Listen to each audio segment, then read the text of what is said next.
Ladies and gentlemen, welcome back to Ascension number 5. We are going into the penultimate match in the upper bracket. Mesk, this is the upper final with Mystery Meat taking on Neblime. I think this will be a good match. This is PVZ. I was going to say, or no, it's not even that either because these people change their races so much. PVT. And Neblime is actually sticking with Terran for Ascension 6. Signups have opened for that, by the way. So you can hop on Discord if you're interested in that. But I already got a number of signups, and Neblime said he's going to be Terran. Well, Mystery Meat said he's going to be random, so that should be fun. But for now, we're going to be going into a different realm where Mystery Meat is trying to make an argument that Protoss is overpowered. But is it just him that's overpowered? What do you think, Mess? I think that they didn't ban Boskevine, and I don't know, is this like the right replay? Yeah, exactly. Everybody bans Boskevine. Yeah. Also, after you go through this series, you'll finally be able to check out the myriad of error reports you've got that are apparently spoilers. Well, I have to go through the whole day because the ones between Shambler and Neblime also, like some of the matches they played, community matches and stuff, apparently had some errors that I have to go and look at, but they keep telling me, oh yeah, don't watch this, don't cast this till after Ascension. It's like, bro. it just means that we have to have some kind of option to disable chat if you're watching it in replay, which might be useful anyway. But then you wouldn't be able to see the Shambler. You wouldn't be able to read Shambler, and then you would really be missing out on like half of his gameplay. Yeah, that's true. That's half of his APM goes to his keyboard. But for now, we'll have to see who is going to be cast down to the lower bracket out of the two players here. My money would be on Mystery Meat if I were a betting man and you could bet on these games. And Mystery Meat just does seem to have a better grasp. I mean, obviously he is sort of like in some ways a Terran main, at least in CMBW, although he's been playing a healthy amount of all the different races.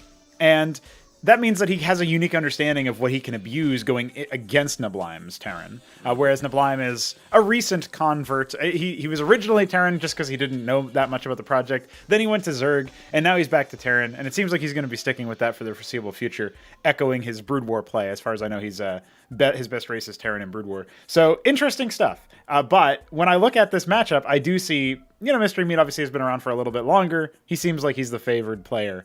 And Neblime has been doing a lot of practicing both before and after this match against Protoss, which tells me that either, even if he's managed to win, it might have been like a really close series that we're about to cast, and he's really worried about the potential rematch, or he did end up dropping the series, and he really needs to grind out the practice so that he can take him on if he manages to make it all the way to the grand final again. Either way, it's interesting that he's been singling out Protoss since... I mean, Mystery Meat's the only Protoss that is liable to most likely face off against Neblime again. Obviously, the other one being Biddy B, who first has to get through the Shambler. That's going to be a matchup for later. So I'm interested in this matchup. I think this might be our highlight one, so it's cool that we're kicking us off. You have any predictions going into this one? Well, I watched you fight Neblime last night.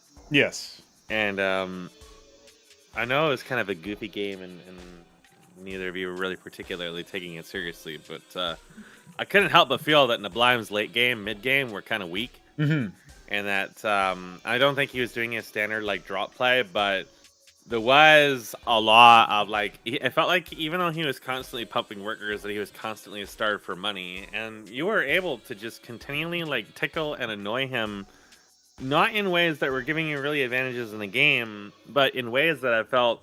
If it was Mr. Meat doing it, playing it, he would be... Yes, yeah. He would have lost probably 15, 20 minutes before the game actually ended. It was just the unit control was not really there in some cases.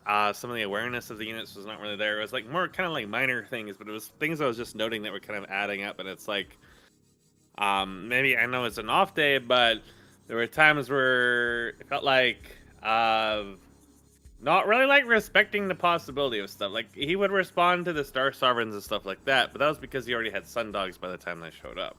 Right. And so it was kind of a weird matchup. But if it was really major macro stuff, he took a large portion of the map and you really weren't able to contest that. If he was being contested, and then I actually saw a case of you pulling it and winning that, or at least dragging it out much longer. Yeah. And I felt well, he's going to bring a better game against Mystery Meat, presumably, but if these same kind of weaknesses show up against Mystery Meat, those are the cases where I would say Mystery Meat also has weaknesses.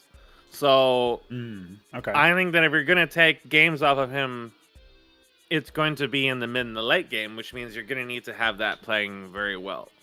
So I think the mystery's mid game in general is stronger. And it wouldn't surprise me if a lot of these matches go to like the 15-20 minute mark and then they just end in that way. Yeah. But the Blime does have a very strong early game. He showed that fairly reasonably well. He has been grinding out games, so he knows most of the openers at this point. Yes, yeah. And how to respond to them. And he seems to have a pretty strong idea of the build orders and everything like that. So, but on Mystery Meat's case, I have to wonder if he's even going to bother trying to cheese him. It seems like with Protoss in general, he doesn't. He's done some cheesy stuff as some people have encountered, but it seems like in Ascension that he's at this stage. Right. In the last few games, we haven't really been seeing him go for like lots of proxies or anything like that. No, so it's interesting, right? Like against if Keen, he just goes took all him serious. standard, I feel like he's always going to win, honestly. Yeah. Unless Neblime really catches him off guard. I think that Neblime, if he focuses on that drop style, since from what little I had seen is that he was trying to do that again, if he's able to make that work, I don't think we've seen Meat really try to deal with that yet. Just like on and off, not like super dedicated, non-stop shit like I had to deal with when Neblime first started. And that's the thing too, is I like the drop style, but I'm not gonna be like macroing as well as Neblime is, right? So if he gets online to 3-4 bases and is able to do that, maybe that's something that we end up seeing. Who is this man? Why is there he's a crow? Out of here. See ya. What a damn goof. Absolutely slap, dude. You can't just crash the replay while we were talking about the pregame. See you, nerd. Slapped a bird off the hood of your car. Pretty much. So going into this, it's going to be pretty interesting, right? Like I'm thinking based on the pick ban as well, right? Like we had Neblime win the coin toss, and he decided to ban 2 maps. So Mystery Meat banned Infinite Velocity for his ban, and the 2 maps Neblime banned were Ex Situ and Death Spiral, which means we're kind of left with... Those are all big maps. Yeah, we're left with the more condensed ones, right? Repulsion. Otherworld is a little bit more. Like maybe we actually see some action in the Otherworld. We'll see if we get there, right? But Nitro Valley is a 4-spawn map, but fairly tight. Nightfall and Repulsion are known as more of the smaller condensed maps as well.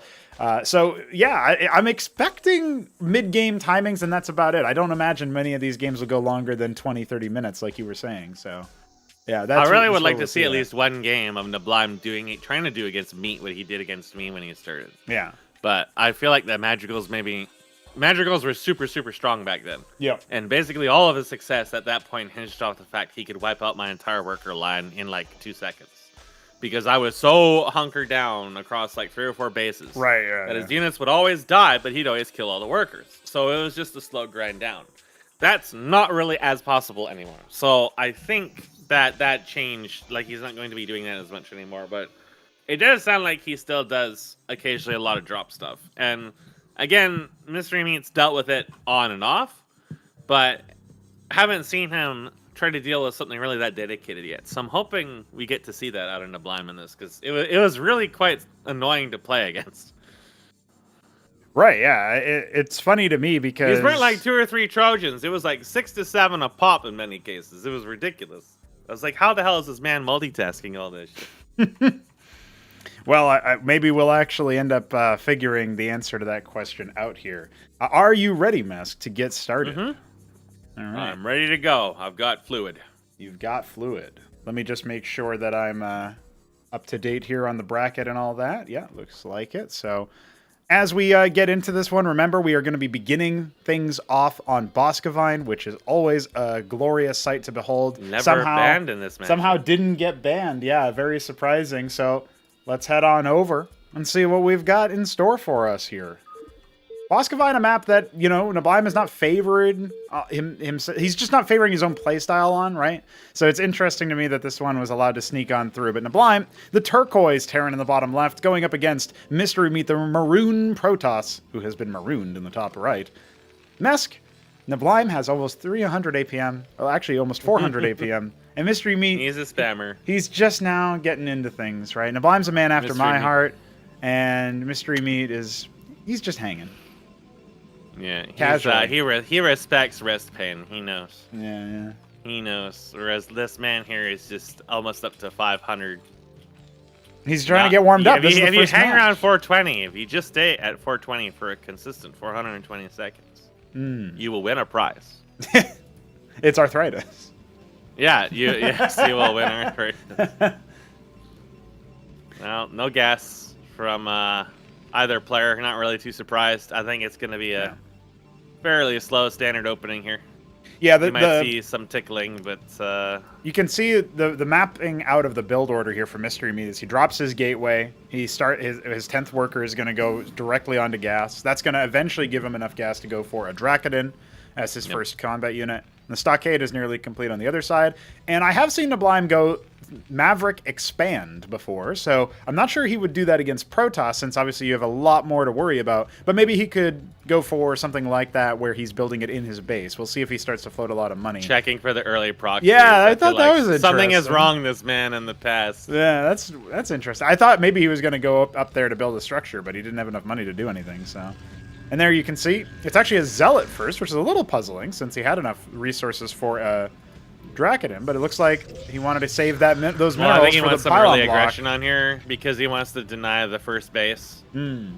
And then he might be going for a 2-base aggression timing on this. I get the impression that's what's going to happen in this map is a 2-base. A little bit of tickling. For Stim, he might have been tickled. A little bit of tickling, yeah. So the scout will be dispatched. This pylon should be worked on here. Although I think Neblime is now paranoid a little bit about the presence of a potential Dracodon, but he didn't scout that, and the Zealot is now looking around for any sort of proxies. There is a star pad being built in Neblime's main. And this is the map that we saw Luciferius Pioneer Mass Wraith on. And in this update, right, this is still the same patch. This is still the same stats. We haven't changed anything in that regard because we're still in the same tournament. So it could be a viable strategy, particularly on a map like Boskevine, where you do need to shuffle your units a long ways away in order to answer nimble threats like Wraiths. Yeah, Wraiths have been very popular for a while now. They are, even if they don't deal a huge amount of damage, it's enough to lock down your opponent and prevent the kind of early aggression that might have shown up here with a couple Dracodons. He has to kind of chase it around, and it gives Neblime some breathing room. There's nothing super heavy on the Wraiths, but if we do see a second... We don't see a second star pad, so this Wraith is probably just going to be for the free scout. And maybe a little bit of tickling, but you always have to be cognizant of the fact that if you leave it alone, it's going to be a nuisance. The Zealot does just structure there. So the Zealot just ends up, threading the needle, doing a very minor amount of harassment. Looks like Masons will be traded off on the job, and eventually this guy is just going to get hunted down. He's forced out a lot of stims, and Neblime's sort of meandering his units around, so it's taking a long time to actually do stuff. And this has actually resulted in the Wraith being sniped on the other side of the map, right? It was rallied over there, but not actually used. So even though that seems like a silly dance, Mystery Meat ends up profiting from it just because he's sapping and taxing that attention economy, and Neblime now is behind in timing of the expansion, right? The Nexus is being warped in already. There's going to be a Warden in the back line for Mystery Meat, and he's just going to be going into, looks like gateways for now. He's not transitioning away from that, just going to be going into Dracodons to deal with the bio forces that he scouted. Because he did scout a second stockade, right? Yeah. The fact he saw a second stockade really tells him anything. I mean, at that point, Neblime was kind of forced to go another stockade anyways, just because he was being scouted. If he went a second star pad, it was just kind of inviting disaster at that point, especially since the first Wraith already died kind of pointlessly. But now that he sees the second stockade, he should be expecting some kind of aggression here, and there is already a Trojan out. So he might have seen the star pad animating there when it was building it while he was running by and thinking it might have been another Wraith. But it is actually a Trojan, so it's the second one. This is going to be an Achmed drop fairly quickly here. Well, here's the thing, right? That Mason that was idling at the natural never ended up building a ministry, and that I'm a little bit worried for Neblime. I'm a little bit worried for Neblime because he might feel like, oh, my strategy was scouted, my comp was scouted. He put down another stockade. He added a vestry to start adding clerics. I think he feels committed with the idea that he's just got to end on one base. This feels like a very all-in play, which is not at all what Mystery Meat might suspect, and that's potentially good. But if he ends up dropping here, and this one doesn't work, I feel like that could spell disaster from a mental game standpoint, right? There's still 2 gates, repeatedly pumping out Dracodons. The move-out's happening now. Some good proactivity from the Mavericks moving up, and we do hear the loads. There's actually a third Trojan just about to finish, and some units can be loaded into it as well. It's going to be very, very bad for Mystery Meat, because all of his units are going to be across the map. You see, he's putting a pylon on the bottom, though. I think he suspects a drop, but he's not going to have anything over here to defend it unless they happen to cross paths, which... Oh, boy. It's happening. Oh, no. Yeah. Oh, no. Oh, no. That one's going to go down, and one more shot narrowly evades death. That one was a full transport. And now an anchor being panic built. It does make sense. I'm kind of surprised. Okay, he's going to load up the other two healthy Trojans. He's pulling back because he thinks they're just going to do a loop around. Oh, my goodness. The movement here as well. Mystery Meat should actually spot this on the side, and does indeed. So he's going to go ahead and shuffle it over and do some tickling. So that's just going to clock to neblime that, okay, he spotted this. I wouldn't be surprised. I mean, you know me, Mesk. I love my drop play. I love just having an empty transport after a drop and moving it back over to make it seem like I'm going to do something. He could have just, pulled back and then said, no, now you have to be paranoid. This is giving him a lot of space, but remember, the economy so hugely favors Mystery Meat here. We don't see any other military, but I think we're about to see another structure be put down here. Looks like it's a Stargate. Okay, he wants to be able to cover the skies a little bit. This is actually a roll. Laugh at me if you want, but I feel like this is a good spot for Auroras because they're cheap and you can cover so much ground with them. The drop is going to come in here, and that pylon with the Dracodons is going to be able to spot it. Yeah, Meat's in a better position than he was about a minute and a half ago. The units are a little separated, but Neblimes are also all over the place. He's down one transport. He didn't want to bring in that one that was low health. His Anseal is not helping his army whatsoever, so it didn't contribute, and the rest of it just got separated. His other units also got separated. Again, I said Neblime had a little bit of problems with control. His dudes ran into the net and died, and he realized that was going to be it. He went super committal into that, but wasn't actually able to make it happen, right? So that was really quite surprising. The pressure got to him there, I think. Yeah, really interesting. He didn't want to bring in the third transport because it was too damaged. He didn't want to wait to repair it. He didn't want to keep his army together. I mean, your drop was spotted at that point. So I think committing to it was risky at the absolute best. Yes. And there was only what can you do in that situation, right? Because you have no backup plan. There's no transitioning out of that when you're one base to merge your army together and try to contain and then expand, or go for the kill, or try to kill that expansion. There was only one word in there, but that Warden got in kills because his units got all separated. He drip fed the Hurricanes. Whatever he wanted to do at that point was important because he was down on transport strength anyways, and his whole plan had been telegraphed at that point. Yeah, the Zealot Scout did something to Neblime. It made him see red or something. I don't know. Then he lost his Wraith, a confluence of errors. You think, okay, you can stabilize here pretty easily. Though you just drop your Ministry. It's not abnormal for Terran players to have a little bit of a slower expansion time versus an aggressive Protoss that puts a couple units across the map. And that's almost like the flow that you would establish, and that's preserved here from Brood War. So it's not foreign to a player like Neblime, but somehow he just thought, no, I have to win on one base. I don't know what switch flipped there, but, that could be maybe the first game nerves. We're going into Repulsion, a map that was selected by Neblime here, so maybe he's got a different game plan going into it. But in that particular matchup, we didn't even get to see the mid-game and where the fall-off happened. The fall-off, like you mentioned, the sloppy control and stuff, that happened way sooner. Yeah.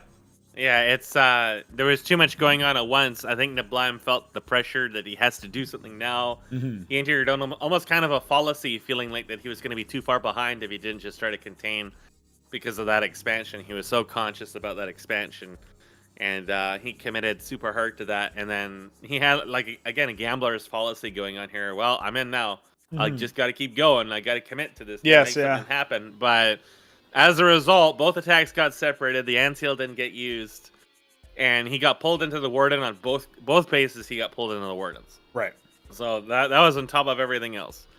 Boskevine's deceptive would have too. Put him in a disadvantage, but he might have been able to even out the game at that point. I think the second that your drop gets countered by that, and you see the opponent go back, you have to assume that your drop is not going to be that successful. You have to try to bait out a situation where it can be successful, not just fly and hard commit into it. I think also it kind of was successful in that the military presence was forced back to be safe. Now, admittedly, you're not ahead because you're behind from an economic standpoint, right? It's an interesting match. Let's get into Repulsion while we sort of finish off that breakdown. We'll see if this match ends up looking anything like it. I do agree, though, the Anseal obviously didn't end up working out to his favor. We'll see if that's a little bit different this time around. GLHF is called. Chief, caca penis has to be said on stream. I'm fucking in shambles. Lemon Protoss in the bottom left. That is the Royal Blue Terran in the top right. Mystery Meat versus Neblime. Mesk, what do you expect as far as a strategy on Repulsion specifically? Because Boskovine's a little deceptive with its drop space. You think, oh, there's so much room for me to drop. And there is, but there's also you got like one so far. direction you got to go in. Yeah, it's so far from the ramp, you can't use cliff advantage versus incoming reinforcements, and that's actually what allowed Mystery Meat to really sandwich that army. Like, those drops could have dealt with 4 Dracodons, but then 6 more came up from the ramp, and there was no cliff advantage for the Mavericks or the Cyprians. I actually think a better choice for Neblime, if he really was hard set on that, was taking the Anseal to the Nat with Ahmed. Yes, yeah. And just burning down all the workers in the Nat, or at least forcing them all back, and then destroying the Warden and dealing as much damage there. And then at least you would be in a situation where you might be able to even out on bases, especially if you killed a couple of Dracons on top of it. I think coming into this match, you will probably see him go for a more standard fast expand here, but you might see Meat do a Cantors in this one. Okay. Yeah, I'd say that's probably pretty likely. I mean, Cantors they don't have the range to attack from the low ground here behind the minerals, but you can elevator them up at least for a little bit of harassment. And you got a lot more attack space in this one. This is definitely a Cantor map. Yeah. Because of all the space. You have to build a lot of turrets or keep half your army on that ledge to stop drops early on. So, I don't know. Maybe you'll go for something more standard. But I think if it goes to the point you start seeing 2-3 bases, you're going to start seeing a Cantors come out of them. Maybe Architects. Architects are very good against Bio. But on the other side, I think just judging what Neblime was saying last night is like, oh yeah, Bio doesn't work against Protoss, but I think that's just from his own personal experience, and I think that personal experience is what comes out of this. Is he felt like Bio wasn't successful, but I feel like Bio could have been very successful, and that it was just how they were used that didn't work out. The one thing Bio has is a sheer number of units versus gateways where they have no crowd control whatsoever out of the gateway, right? Yeah. So it does feel like something where you do eventually need to transition away from the gateway if you're the Protoss player against really, really committed heavy Bio off of, say, 2 bases. There's a lot of engaged potential with Stim and Harakins, as they force you to fight or force you to run. But this isn't really a map where you can really do that. No. So I feel like that unless he goes for, again, an early drop, which I think Meat's going to be on his toes about, so if he does go for that, I think it's going to be, with Bio, it's going to be too telegraphed at this stage. In fact, it's to the point that he's even got a Warden already coming in his base. He suspects that it's just going to be another aggro, but it's not. It's going to be a fast expand. And but I don't know. He may suspect this Wraith or an early drop just because of the fact that this ramp is blocked with only Mavericks, and there's no anchor being built. So. Right, well, he wasn't able to go up the ramp and confirm the Ministry Scout, as far as I can tell, so he's definitely going to be a little bit in the dark, and it looks like he's going to go ahead and drop his Nexus, but this is an inverse of what we saw before. This pylon going down is maybe going to be a little suspicious for Mystery Meat, but, maybe that'll imply, hey, he's actually going to be going for either a move out or an expansion, especially since the Mason was brought with it. I mean, he doesn't necessarily know that it was just there for repairs, but... That's good incidental. I don't know if it was a deliberate mind game, but it was incidental at the very least, and it is probably going to help him out. I think he's going to go ahead and drop an anchor off to the left-hand side here of his base, and we do have a Fulcrum coming as well. So mech play will be the answer, as well as Cyprians and anchors for the early stages of a holdout. And it doesn't really look to me like Mystery Meat's interested in contesting the map. We even have a little cheeky unit moving to the left-hand side here for a rescout, potentially. Yeah, it looks like that's going to happen. So he's actually evaded the Dracodons that are in the middle of the map with that Mason, and he'll be able to confirm that his opponent is, in fact, expanding. So at least nothing super cheesy is going on, and maybe he can even get up the ramp and see what tech... I was going to say is, but actually it's what tech isn't, because it's just a second gateway coming in right now.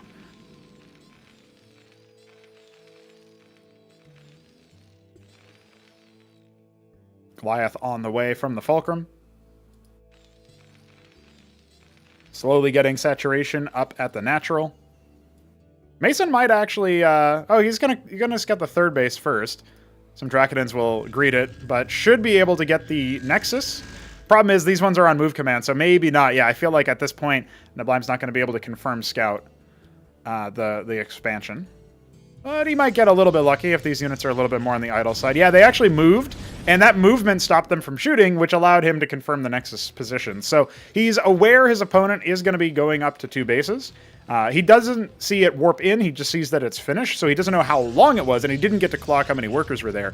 But he should be somewhat familiar with the idea that at the very least he's not behind economically in this game. He does have a slight worker advantage, that just got normalized pretty quickly as well. And it looks like a second Fulcrum will mean more Goliaths alongside the Vestry. So we will be seeing Goliath Cleric, a mainstay of Terran versus Protoss at this stage. Obviously, in pre-release, things are a little bit different because the next update will feature a little bit more accessible tech from the Scrapyard and a little bit more spammable units out of that particular add-on as well. So maybe that will end up making some headway, as well as, of course, the reworked Proximity Cloak and the Wraith and all that stuff. But for now, I'm guessing it's just going to continue to be Goliaths in the early stages of the game. And at some point, I feel like neblime is probably going to get to a point where he has a reasonable baseline number and just go for tier 2 off of that. Not really aggressively harvesting gas just yet from the main. Only has the 3 workers right now. And only the 2 on the geyser in the natural. So he's up there in terms of gas income, but it's not stupendous just yet. At the same time, as the Goliaths and Clerics are starting to amass, I would expect neblime to be able to eventually take a third base here, but the Drakodons are incoming, joined by a single Ecclesiast, so we do have 6 of them. I don't know, at this point I feel like it's going to be really hard for Mystery Meat to break the army. He does have a Stargate coming, so Mesk, I'm guessing this is going to be Exemplars, actually. Yeah, I guess he's not going to go for Canners after all. Exemplar, I'm not really confident with him against Goliaths just because they're tanky enough to take a few hits. But if you do get a large number of them, which are definitely quite a far ways away, definitely can deal some damage. But I feel like that Mystery Meat is on the back foot at the moment. You can see he's actually spotted the move out here and is trying to avoid getting caught by this army. Well, he has a whole host of gateways and Drakodons, right? He's on 4 gates at this point. He's actually getting a land effect. It looks like he's going to seek to just cause some disruption, force the anti-air attack to be used. A single Vulture is out. It's going to go ahead and bop the It's going to try to Zealot. pincer this attack here. Yeah, this is going to be a really good spot for him. I mean, neblime is just sort of charging in. He's going to start laying siege to the worker line, but otherwise he's just going to be trying to mass up. And his backwards reinforcements here are actually going to scout out that the 6 Drakod and 1 Ecclesiast forces out here. Oh, could get a quick shot onto that land effect, and it will actually go down. And in addition to that, we'll have a Canada moment. But no worries. Canada. That was just the calm before the storm. Yeah, the pincer's in, and all this force is going to be collapsing. And you said this earlier, I think it was yesterday when you were watching, we were just theory crafting how you would conceptualize, TVP. And you don't really want to march across the map with Goliaths, unless you really know you have the advantage. Because if that happens, that's a lot of money. You've got 3 Fulcrums now, and neblime is going to go for an Atlas. But look at the state of the game, right? 8 minutes in, so many Drakodons heading his way. He really needs to scramble and lay some mines. There was no scouting ahead of time for that. He had no idea the number of units he was up against. He might have thought the Mystery Meat was going for a cannon or some other kind of tech. And just the Stargate really isn't too much money at that point. When in reality, there was almost like double the Drakons for the Goliaths that he had. There was a lot of units. And he didn't really have anything but Goliaths. And Goliath's damage is not really that high. They only deal like 10 damage. And they're really there just for tanking and beefing things down.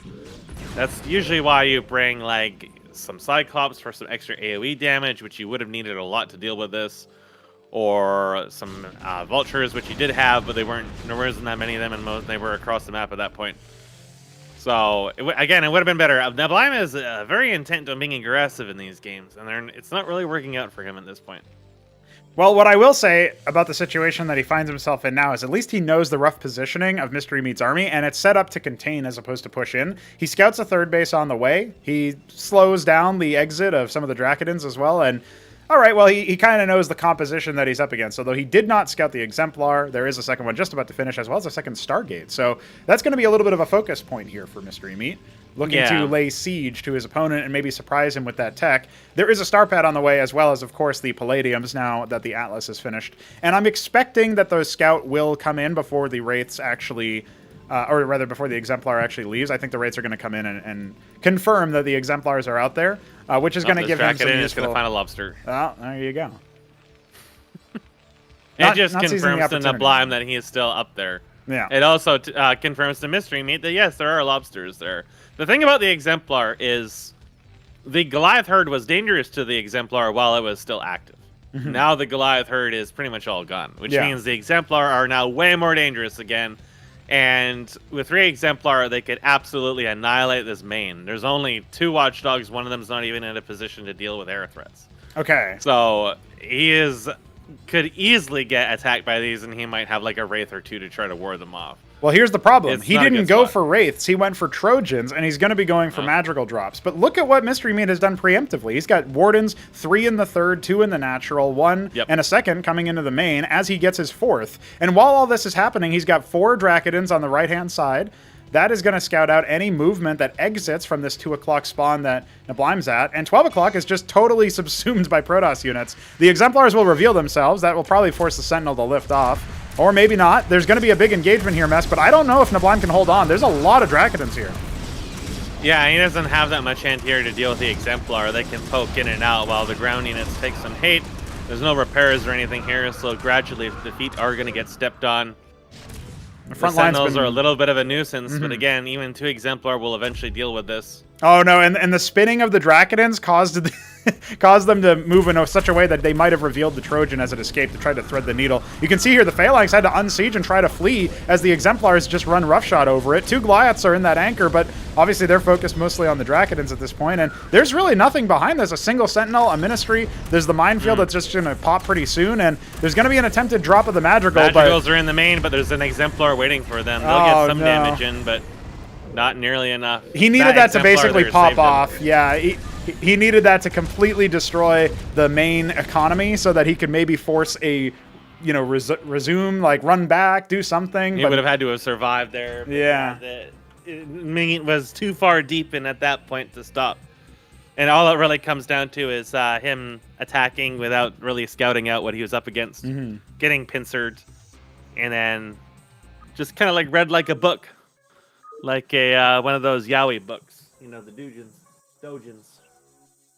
I particularly like the ones with Harry Potter and Professor Snape. Which one was Neblime is the question.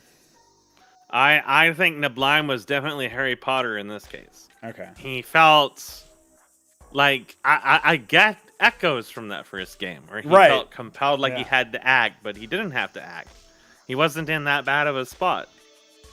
He was in the bad of a spot if he moved away from all of his investment and didn't make use of the other units that he was getting and wasn't aware of where his opponent was or what his opponent was doing. I mean, if he hadn't gotten pincered, then he could be like, oh, there's more Draconids here than I expected. I guess I'll just pull back. And then Meat couldn't really have punished him too heavily other than maybe getting a couple kills in. Whereas in this case, he just got sandwiched in between the buttocks and smeared around. We'll have to see if Nitro Valley is going to end differently here for Neblime. Otherwise, this will be a very quick series. Both players are fond of Nitro Valley. At least they've played it a decent amount. So we'll see which spawns we end up getting. It's going to be cross-spawn here with Mystery Meat spawning in the top right. That is the Ultramarine Protoss. And then we have the Light Olive Terran of Neblime in the bottom left. And Mask, cross-spawn, TVP. This is probably our best chance for a long game you were talking about. Yep. He was hoping to set up in that second game for the magical drop rotation, but wasn't quite on enough bases for it. Was definitely super far behind at that point. It was kind of more like a 7-gun salute to his own death at that point, because there was nothing that was really going to stop that push unless he had double the tanks and a little bit more anti-air. And I think that if he had known there was Exemplar out, he might not have engaged. Because they could have just as easily attacked him while he was attacking the Nat, and then there could have been many more problems as a result of that. But I think ultimately the Exemplar were kind of just...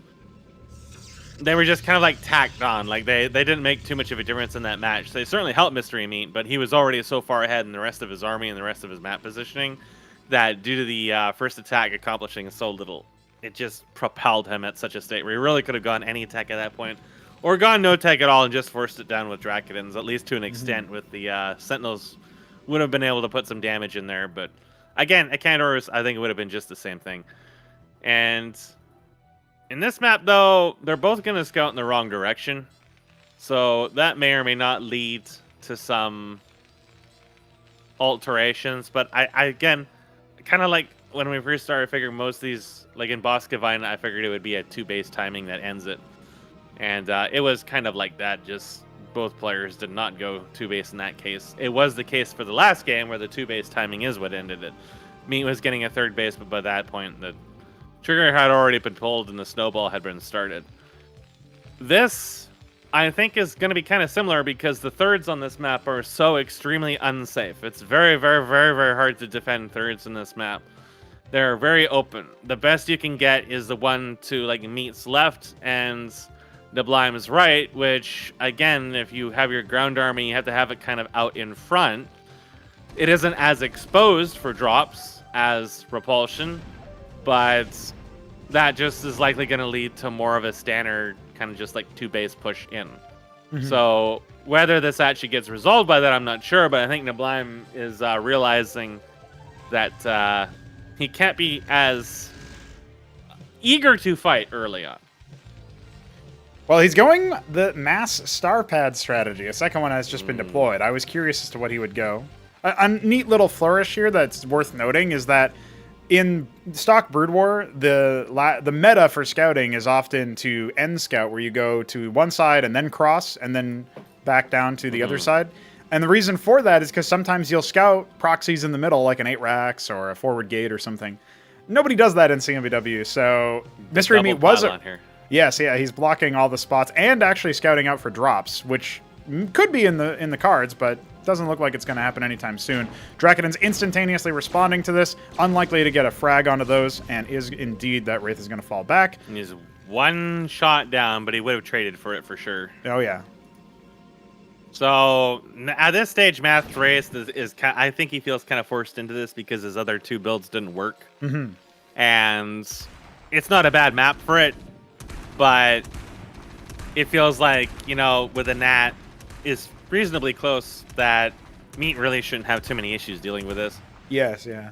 If he was on 3 bases, then yeah, that's when it gets to be a problem because, again, your army has to move all this huge distance just to go between your base and your third. But in early on, he should be quite simple. Like, I think Protoss in particular is really, like, Protoss and Terran can really deal with it. Zerg would have a much harder time dealing with this. They can be much more easily picked off. To pick off the Drakenins is a lot harder. Yeah, for sure. To pick off Quasis or Hydras is a lot easier. Yeah, you only need like something like 9 or 10 Wraiths to one-shot a Hydra by comparison, whereas the Drakenin, especially on the modern patch, good luck because it has 2 armor. It still has 2 armor here, but the Wraiths don't deal as much damage to armored targets. So yeah, this Nexus is going to be fully set up. Now, the one thing that's worth noting is that there has been no attempt at a contain here from Mystery Meat. He doesn't suspect the Wraith spam because he only so far has encountered 1, whereas we obviously know that 6 are on the way. I think these 5 are going to, sort of provoke the initial attack. And we'll see. I think Mystery Meat clocked that. His camera was over in that position. I think he might have seen some shimmers, but he's not moving any units over just yet. And sometimes it can be hard to get the exact count as well. He's got, he had an early scout, and then he has this other scribe sitting in that mid base just in case there's secret stuff. I think he knows there's just going to be aggression, and the Wraiths are going to kind of confirm that this is going to be just more heavy aggro here. Yeah. There was a Shaman on the way, pathed into the third for Mystery Meat, and that is going to be there to try to repair these Wraiths, give them a little pit stop, essentially, refueling. I saw both Zishi and Neblime do this, and it was really interesting to see Zishi do it. And you just park it in a ledger somewhere nearby, so you can just keep rehealing over and over and over again. Yeah. And the other one was on Repulsion, so it was on the third. It was on the ledge. That was against you, I believe, and you eventually found it. And it's going to be kind of similar here, too. He proxied the double star pad, too, which is not the case here for Neblime. He's getting some eco damage, but remember, Neblime has 2 bases, so this doesn't hurt and sting as much as it might otherwise. The Shaman is also in a little bit of an exposed position, so... Templar Archives. Ew, okay. Archons would be pretty legit against this because they move fast, and the Wraith has pretty short range, right? They actually, Archons have more range than stock Starcraft, so if you're thinking of the Archon in Starcraft 1, well, this one is beefier, much more heavily armored, has way more shields, 450 shields total, and then on top of it all is a fairly good shout in that respect. You could also go Patriarchs if you want range, but I think the really good unit here to build would be Archons. You could also go for Optectons and just say, well, you can't kill those because they're so heavily armored. I'm just going to walk in and attack your base. At the same time, though, the Wraith mass is growing. This is a very all-in build from Neblime. There is no transition coming. He's spending all of his money. Coming. He's got a witness coming from the expansion. Okay, he's got it now. That's definitely going to make it a little bit harder because Neblime doesn't really want to stop Wraith production here. Oh, the first one's going to end up popping. A little bit of a miscontrol there. But yeah, he doesn't necessarily want to stop Wraith production, but he's going to need an Anseal to detect that witness. It's now on a bit of a patrol route. Looks like he's heading out for his expansion. There's no Anseal yet. I actually think engrams are a great response to this. If you're in meat stage where you've lost now like 10 workers or something, and you are already, if you were thinking of getting gas, unless you intend on spending the gas for the bed, he is actually getting a Patriarch. Okay. If you can get an engram relatively safely when you suspect it before they reach such a point that they can just flat out deny it, then the engram will shut this down pretty much immediately, and depending on where you position it, it can also shut down a lot of early ground aggression. But he does already have the witness. He has 2 witnesses, and there is no detection en route for Neblime whatsoever. He is just committing hard into Wraiths while he's trying to expand behind this, trying to put his opponent far enough behind that he can kind of bounce off of that. Well, he's got 19 Wraiths now. He can just force down the Drakodin followed by the Warden. There's not that much over here, so now he can just have free reign. Now. Oh, yeah. This might actually be the part where Mystery Meat gets upset. His Patriarch is done. It's a little bit of a slow mover. And definitely needs to be prepared there. But you can see it's dealing some pretty decent splash damage. Yep. So now down to 15 Wraiths. But definitely successful in terms of economic damage. The one thing to note is that embassies can make scribes. So the Mystery Meat can bounce back from this worker deficit a little bit faster. But the Patriarch should put this to bed unless it gets focused down and sniped. But, you know, again, it's a fairly durable unit, right? 300 effective HP, 4 armor. Yeah, you're going to be dealing 6 damage at this point for the Wraith for each Wraith shot. So you're going to need a lot to deal some consistent damage to that. So the Warden's going to be the next target. There is an engram coming, but this can be denied. Oh, it was. It wasn't canceled. Just like that. Yeah. Yeah, that's pretty bad. And his units are having a bit of a hard time moving up. That's why I said when you suspect getting it later on is much riskier because they take so long to build. Yeah, Mystery Meat is in a very, very difficult spot. He does GG, and Neblime is on the board. I wasn't sure he would make it, but he manages to do it with the mass Wraiths. When you start suspecting that there's mass Wraiths like this, you have to shut it down with something like an engram right away. The Patriarch was great, but it was so much investment. Mm-hmm. It needed to be decisive. It needed to stop the bleeding. If he stopped the bleeding right away, it would have been good. But the Wardens offered very little resistance at that point, and the expansion taking so much damage, he was, what, like 18, 19 workers to 30-something? Yeah. Even if he managed to kill all the Wraiths, even if the engram had finished, Neblime was at such a point where he could go completely turtle heavy at that point. He would be quite safe to take a third, and then he was actually switching to Fulcrum. So, well, the one, if you wipe the Wraith stack, then you can use Optectons to siege the Terran, and then you're probably still in a spot where you can contain them and maybe force him to go back into Wraiths or something and delay his tech even more. But I will agree that I think the turning point was when there were double witness to try to detect, they were positioned defensively instead of offensively, right? They weren't positioned away from the worker line or the ledges or anything. And so they didn't get advance warning for the Wraith area, right? Maybe they were paranoid about if the Shaman was there, in fact, healing them up and deployed. Obviously, the Shaman does detect in that mode. But the thing that I was worried about Mystery even suspected there was a Shaman there. Yeah.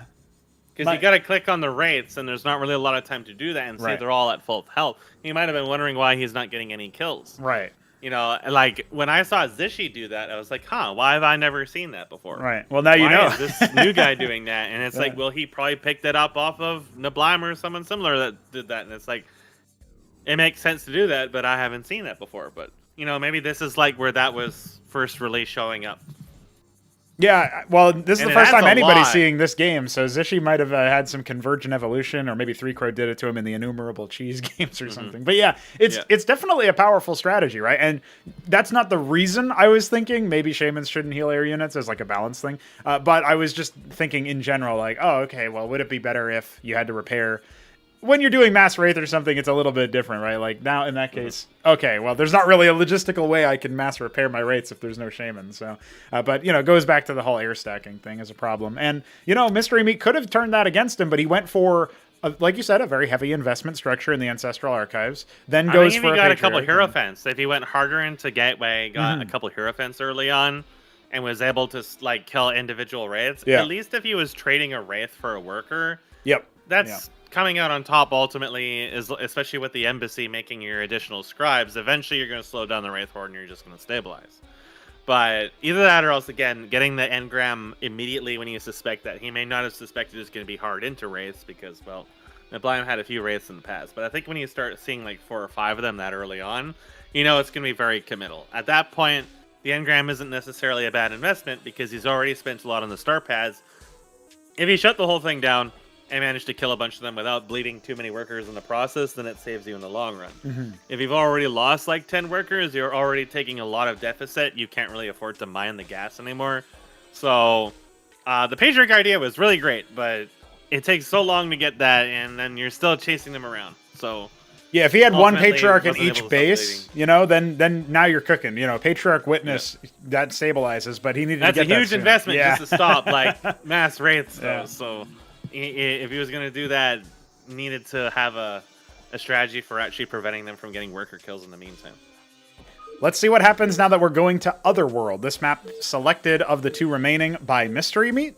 Will we have a 5-game series to open up our upper final, or is Mystery Meat just going to go back to standard play? Is Neblime going to go back to standard play? I don't think so. There's a Mason immediately leaving, and that's the Bedazzle Blue Terran in the bottom right. Neblime is up to no good. The Snow Protoss in the top right, not the player, but the color. Man, I can't wait to see what this one does. Where's it even pathing to? He's just going to forward stockade, I guess. Maybe, yeah. But should he pick? I feel like he should pick a cutaway off to the right, like to the right of where his rally is. Yeah, you don't want to do this in the scouting path. I think Right. Meat's going to be... Oh, canceled that pylon. I wanted it in a Placing different it in spot. a different spot. Okay, yeah, the stockade is going to start immediately, so I feel Mystery Meat might be thinking mass wraiths again. I had a lot of problems dealing with that the last game. He might do that again, but no, it's going to be... If I was to guess, proxy Ahmed. Yeah. Just sending a Huracan in real fast. I just feel like the scout is going to see this, but maybe maybe Neblime's counting on the scout not really being able to do anything about it. Like, what are you going to do? You've got your gateway, but my stockade is much faster. I mean, if he goes early Zealots, the Ahmeds can deal with that. Yeah. Let's see. I'm trying to judge he's the... gonna need to drop look a at this second pathing. Look at the auto path. It didn't see it. Guys, the stockade is still... the stockade is in the shadows. It's actually a Maverick first. Yeah, Maverick first. So that's interesting. Now, I wonder if Neblime will be suspicious at the scout timing being faster than his own, where Neblime has always been a bit slower, and coming from an area where somehow his scribe didn't see it. But it doesn't look like that's kicked in just yet. When he sees the stockade, he should either think this is a greedy base, he's taking an expansion or somewhere, or he should think something else. But look at this. They're rallying to the right side. It's going to be a proxy anchor. Has to be. That's the only thing. Neblime Give it to us. is about to mimic the Meat. There it is. Anchor on the way. About 20 seconds or so before it finishes. More units being made in the interim. He's going to have his 4 Mavericks for loading them up. Now, Mystery Meat was fond of loading a Mason in there so that he could unload it and repair it. But it looks like Neblime's just going to go for the gung-ho strat of just landing it with 4 Mavericks in. And they will kill a Dracodon. And there is only 1 Dracodon on the way. Meanwhile, yeah, Mystery Meat is really surprised. We could see a 5-game strat. He's looking around for that expansion. Yeah. Where is it? Yeah, I think Mystery Meat absolutely could end up dropping this game here. The stockade is here. flying backwards. Yeah, it's like going a back ghost home. in the night. Yeah. All right, the Mason is still here, pulling the Draken. If he pulls the Draken into the left, he's not going to do it. He's actually gone a different avenue. All right, here comes the stim. He dropped the Mavericks initially just to stim them. Yeah. He's going to lose one of them if he's not careful. Does manage to get in there. Oh, no. Yeah, this is going to be a disaster. He goes for another stim. I think he doesn't realize it lasts longer than in stock StarCraft. So that actually means that he can only do one more stim for at least one of those Mavericks because it was very low. A second gateway here, but there's nothing. I mean, what's he going to do? Mystery Meat has to kill this stockade. He's trying to use flash shielding to his advantage since he knows that this cannot be repaired. Another stim. Very, very good here. Honestly, I don't think Mystery Meat can do it. Look at where it's landed. You can't even drill onto that. And that Dracodon is now taking damage. The anchor is pretty low. Another Zealot on the way. But look at that. GG called. There's no workers left, and Neblime has cheesed his way into a 5-game series. I think that what Meat could have done in that case is just cross mine. He needs to get some income going. Don't commit the workers to it. It's not going to kill the Nexus.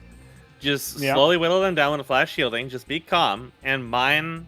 I mean, maybe he suspected another proxy was coming, but it wasn't. Right. He had already left it off and was going back to his base. So as long as he prevents so much damage, he might be a little bit behind, but you just don't let him murder all your workers, which means mine from that little island base on the side and just get some money going. Now he's going to say nerf Terran because he can't lift his Nexus. You know how it is. So. No. I don't know. I feel like Meat was caught so off guard by his own cheese. Yeah. He responded to it in what felt like one of the worst ways possible, constantly moving his workers back and forth, just getting them murdered. I mean, I think he saw it. He must have seen it early enough. And when the Mavericks unload ahead of time, I think you absolutely can pull like 3-4 scribes just to sit underneath the anchor and prevent it from landing. Because either it loads the Mavericks up while in the air and they can't shoot, or the Mavericks stay unloaded and the Dracodon just kills them, right? So I feel like that would have been the play. But either way, we go to Nightfall, our last map, all 5 games in the upper final. I wish I could say it was competitive in a conventional sense, but really it was just the cheesy off-the-cuff plays neblime has done to get into a position where he could conceivably reverse sweep. Yep. But how deep does the pocket strat go?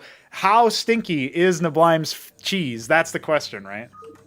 Well, Meat now knows what it's like to be cheesed in a competitive environment. Yeah. He's cheesed everybody. Now he's getting cheesed. We have the Alice Blue Protoss in the top left of Nightfall. That's Mystery Meat. And the Mango Terran, neblime, bottom right. What are we going to see out of this one, Mesk? I don't see a Mason leaving. But I don't think that's going to stop neblime. If neblime wants to cheese, or if Meat wants to cheese, they're going to cheese. The thing about cheese is cheese knows no bounds. I kind of want to see Mystery Meat cheese in response, though. I think that would be funny. But I feel like neblime may be realizing, I don't really want to take this to mid and late game. Not versus the Protoss, anyway. He hasn't figured out how to solve that conundrum. Although he did recently find out, just yesterday, actually, while I was playing against him, he just found out that Sundogs are pretty good versus armor, like capital ships. Yeah. And he was having difficulty dealing with Empyreans. So, maybe this is a case where we see that, or maybe that's from, practice games that they've had before. Who knows? But, what a way to cap the series off.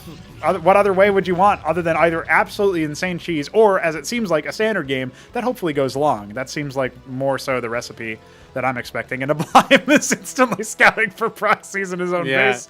I'm paranoid about Both of them have to look behind each other's back now.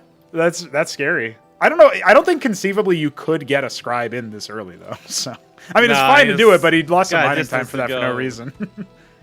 He's got a little bit of a distance to go, but they'll see. That shows the nerves, though, right? Almost at the same time, yeah.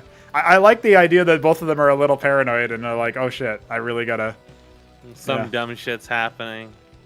Prisoner's Dilemma, CMBW edition. If they meet each other again in the semifinals or whatever, you're gonna see a lot of that.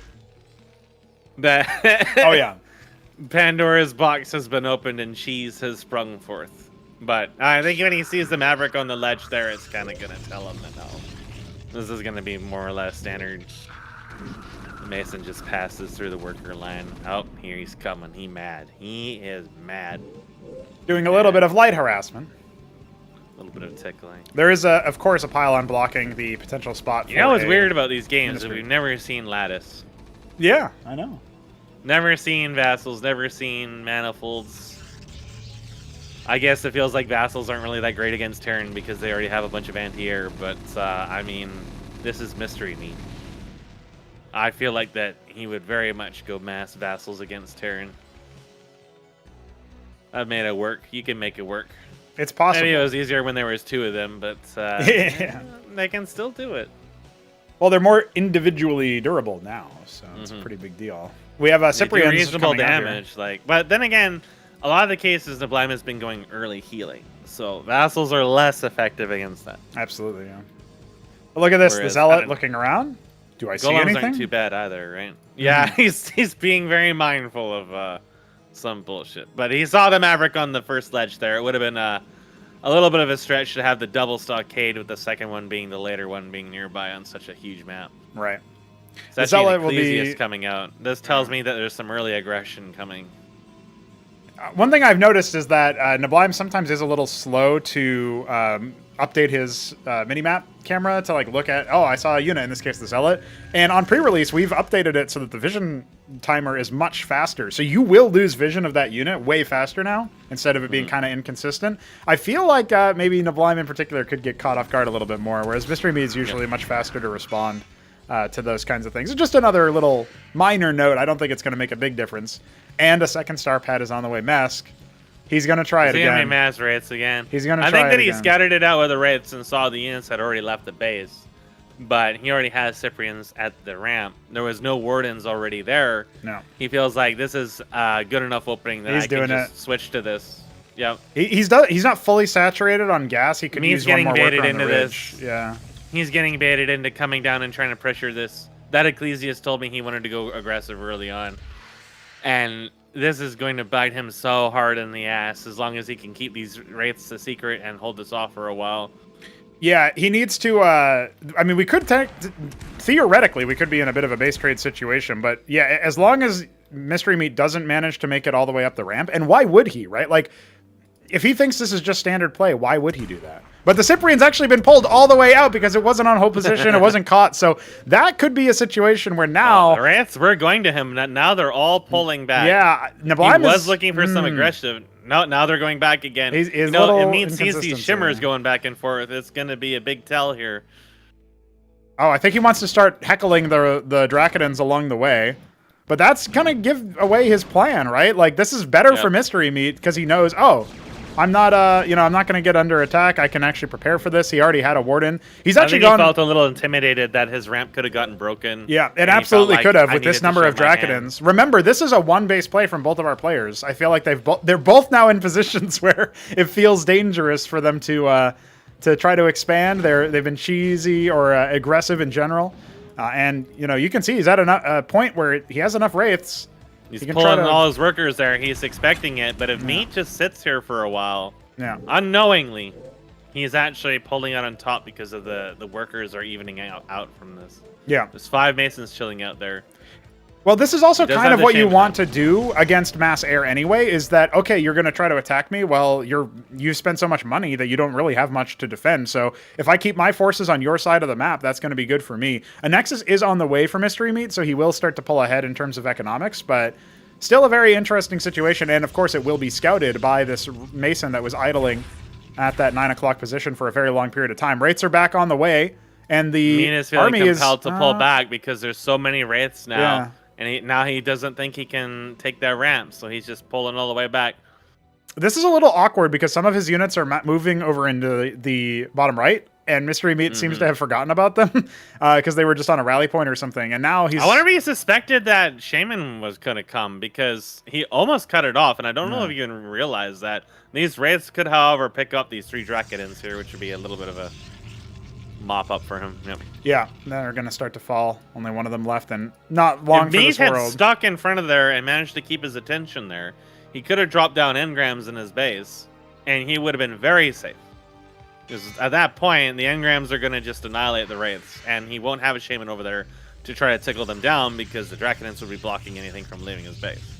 But Meat may not be realizing that that's the actual ploy here, so he's just kind of like hunker in here, and his Nat again is quite vulnerable.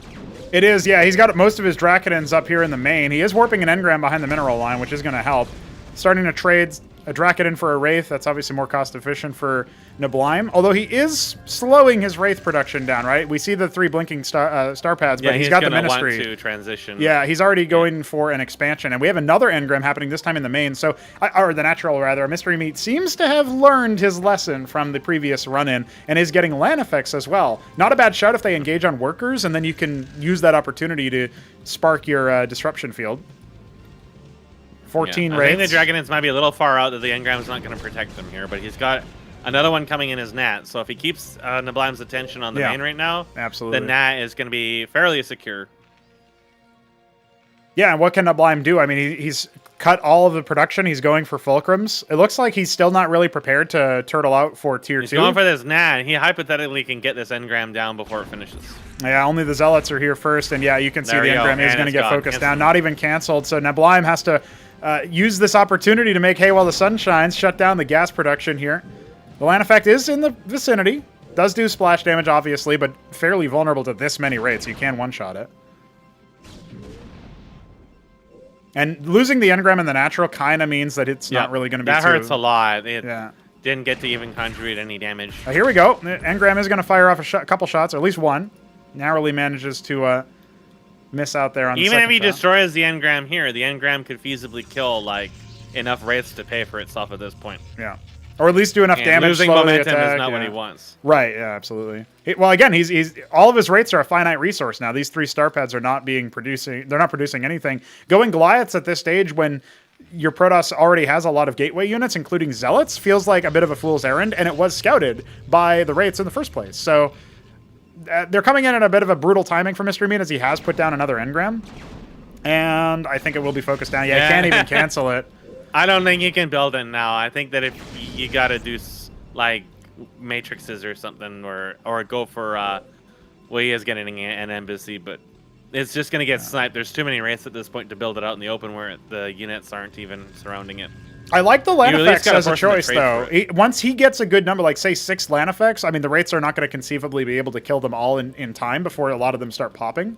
And again, even one of the land effects that isn't being targeted, say, can just scoot in with the disruption field, shut down all their weapons. So, yep.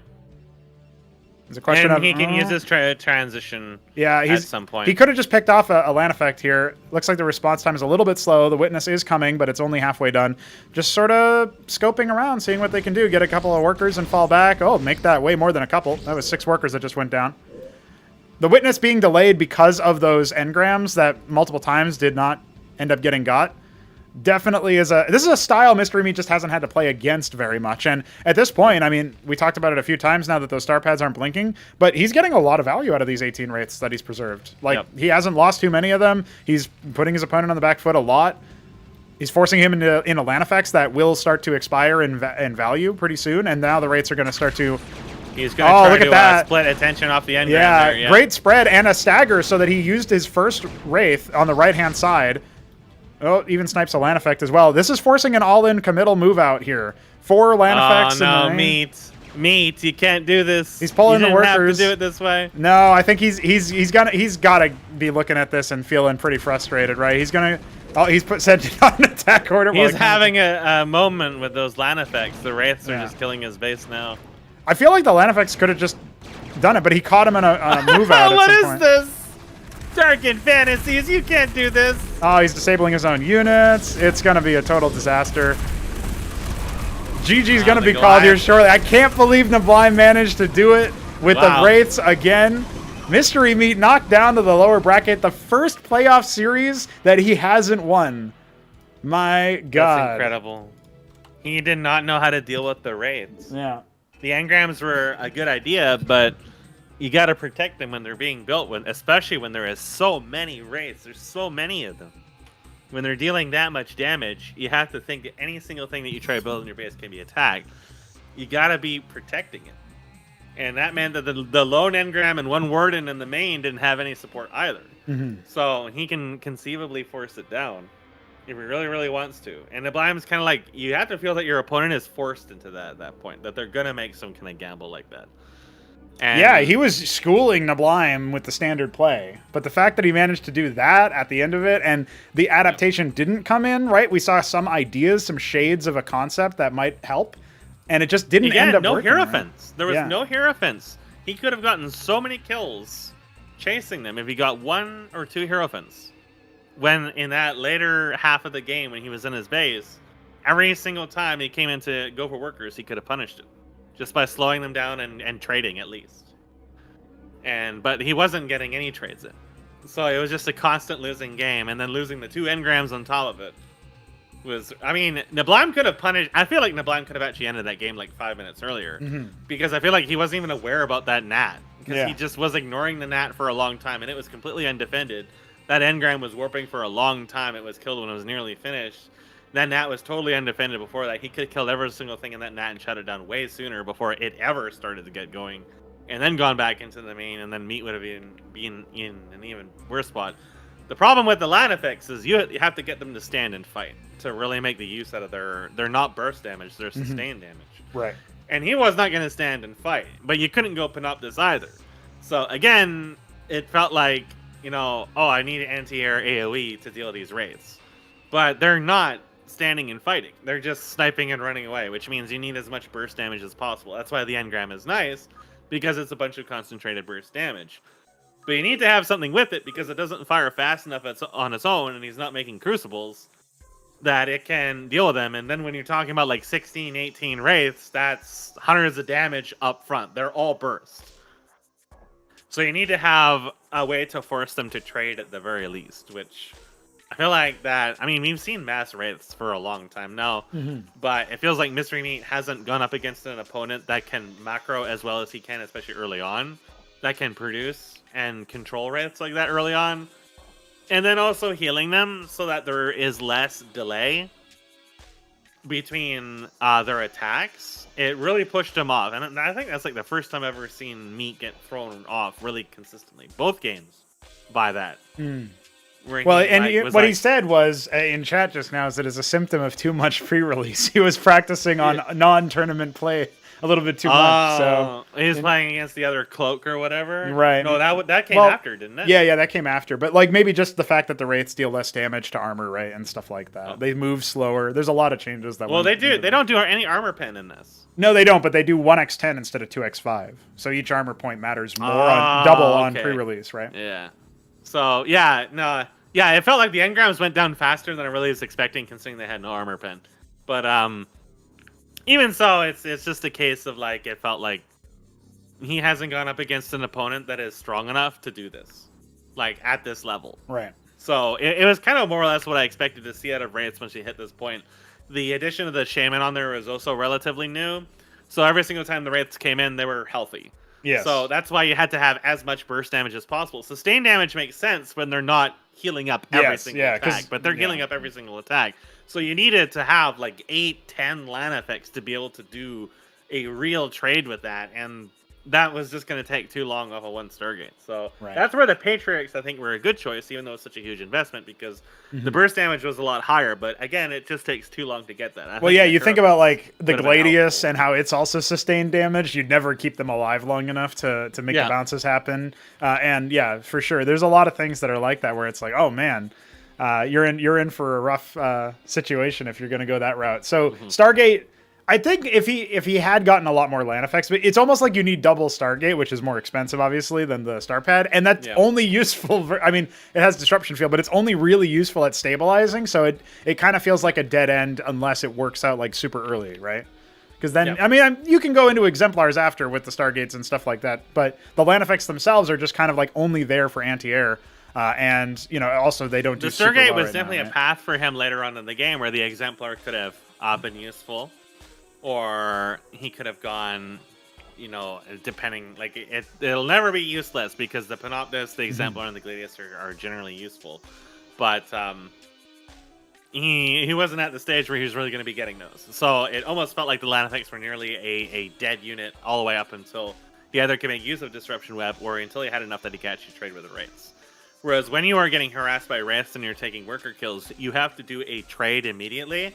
Or you have to deny it immediately. Every moment that this goes on that you lose another worker, you're put further and further and further behind. Yes. And he definitely properly sensed his opponent was doing a tech transition at that stage, and that's why he did the all-in, is because, well, I have to stop this before it gets too much momentum. But you've already taken so much unit damage from the Wraiths, and the Wraiths hypothetically could just chase you as well. So they don't necessarily have to go for a base trade at that point.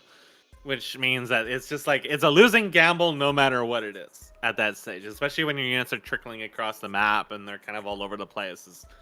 All Neblime has to do is follow you and just keep attacking units behind you. And even if he has half the defenses he has right now, it's not like the Wraiths suddenly disappear. So it's definitely like, I feel like the right choice would have been Hero Fence, just to be catching them and trading them.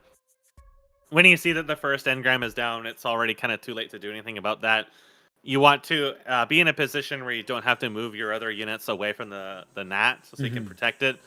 And then hunker down the main enough that if he wants to attack it, he has to trade hard. So that's going to be like another engram, putting that second engram into the main, or having Hero Fence in the main with a witness or something like that. But it was kind of like, it's a hard situation to make these choices in on the fly because it's happening quite fast. Yes, yeah, absolutely. And if it's a foreign strategy that you're not used to, or you're used to them being less effective because you're playing on pre-release or whatever, there's definitely a lot of reasons why maybe it takes a little bit to form the connection. So Neblime, dirty meta abuser, Patch Zerg, managing to make it to the grand final, their first qualifier. And yeah, okay, Mystery Meat is going to be in the lower final to meet whoever ends up winning Elimination 3. But first, we got to set our sights to the lower bracket here. Keen is going to take on 3 Crow, and that will decide the first contestant in Elimination 3. And then we'll be going over the replays for the Shambler and Biddy. Whoever wins that series will also qualify to Elimination 3. And then we'll only have 3 series left for you guys, which maybe we'll be able to cast tomorrow or sometime soon. That's 3. But either way, look forward to it. So we're going to go to a quick break. And by quick, I mean like literally 5 minutes. And then we'll be jumping into Keen and 3 Crow live. So don't go anywhere. We're Like almost literally. there. Literally. Literally.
Ladies and gentlemen, welcome back to Ascension number 5, playoffs round 3. We're in the lower bracket. Now that we have done and dusted our upper final, Mesk, we're going to be taking on a rematch here. Keen versus 3Crow. We saw this in the quarterfinals. I believe it was 3-1 in favor of Keen, and it was the one game was the opener where on Ex Situ, Keen lost to, once again, a Nathrush. So he has permitted Boskevine to go through. He did not ban the very first map because he didn't want Darkened Fantasies to feel bad. He's yeah, there's some good chat that we'll show on screen. He's got some regret. He's got some regret. So we'll see how many dozens of hours he's put into his practice before this. If he's gone to the probably gym, exactly the grind, 0 if I had to guess. But the Sigma male grind, and then we've got Kian, who was hazing this man yesterday. It sounded like he was able to deflect a lot of the cheese from what little I read. Oh yeah, well, unfortunately the castover video seems to have been eaten by fucking YouTube, but essentially, 3Crow is practicing some cheese, I guess. I don't know that it'll be stuff that he tries against Keen. Although Keen is relatively new as well, so despite being in this stage of the tournament, he's let's just say he hasn't finished his classes yet. He hasn't finished his schooling. I mean, we can ask him right now.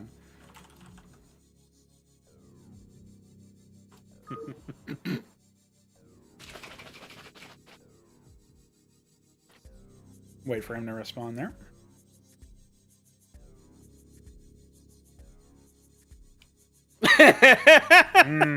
Okay, oh, that's probably not. That's probably a no, if I had to guess, actually.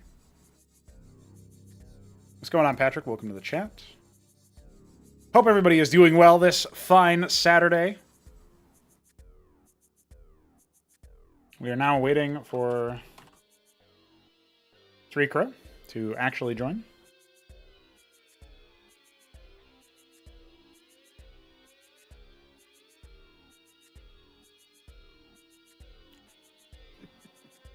And as soon as 3Crow does join, we'll probably get this underway. I can walk through the pick ban. Yes, this is indeed live. This is a live series. So, Keen, as the higher seed, elected to ban 2 maps. Banned Nitro Valley and Repulsion. Which, again, is funny because those are, like, the maps that you see the least amount of shenanigans on, usually. 3Crow banned Infinite Velocity, which was a surprise. And picked Boskevine. And our remaining maps thus are Death Spiral, Ex Situ, Nightfall, and Otherworld. I don't think Keen has played on Nightfall or Otherworld. Oh, no, he has played on Nightfall because he played a really silly ZVZ. So you're telling me if Kian, because we have both Keen and Kian, that's not going to get confused when I start talking fast. Kian could just bomb cloud over to that far left expansion on Otherworld, and Keen might be he might scout him first. Confused. Yeah. He might pull an Enos. I think that this might be cheesy. I hope so. I don't know. I got that feeling. I just something in your think bones. About some spaghetti, and you can't have spaghetti without some cheese. I think that's true. I also think 3Crow's taking his sweet ass time after confirming. I had to use the bathroom, taking out the trash. Have you guys ever watched Ping Pong, the animation? I watched that to highlight some returnees. Keen is a character. I'm glad to have him in the project. He's already signed up for Ascension 6. Still a Zerg. So.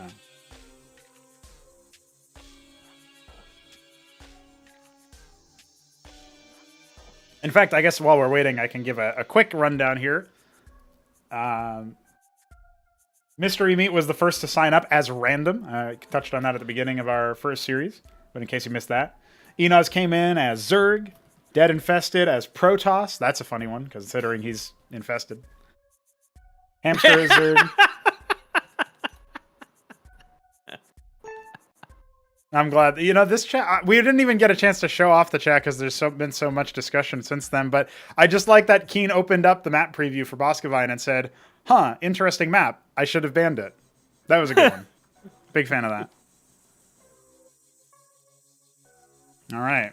Do a quick ready check for our players as we switch over to the scene. Oh, wait, we can't switch yet. I actually forgot to update something. So. Owned. I'm not ready. It was a bait the whole time. Yeah, this series, I think, will be cheesy mess. I'm not expecting our brains to survive. But it probably won't be as bad as that one group you casted really, really sleepily, and DF was worker pulling versus Keen and stuff, so I don't know if we'll reach that level of greatness. Was a good one.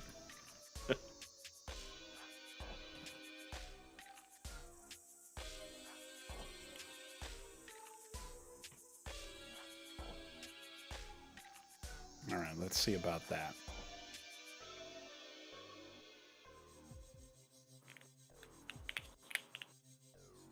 I think that when I get into looking for voice acting for Apex X, I'm going to have Alex or Shambler voice act stuff in Japanese for me.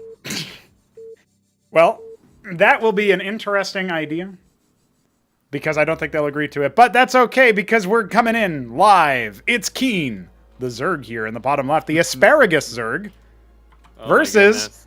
Oh, no, that's not Keen. That's 3 Crow as random, and he's rolled Zerg. Versus the Zinwaldite Brown Zerg. You confused Keen for Keen. It's already happening. The mind games. I just saw Zerg, and I was like, oh, yeah, begun. sure, that's Keen. Because, you know, 3 Crow rolls Terran 4 games in a row. This isn't a 6 pool.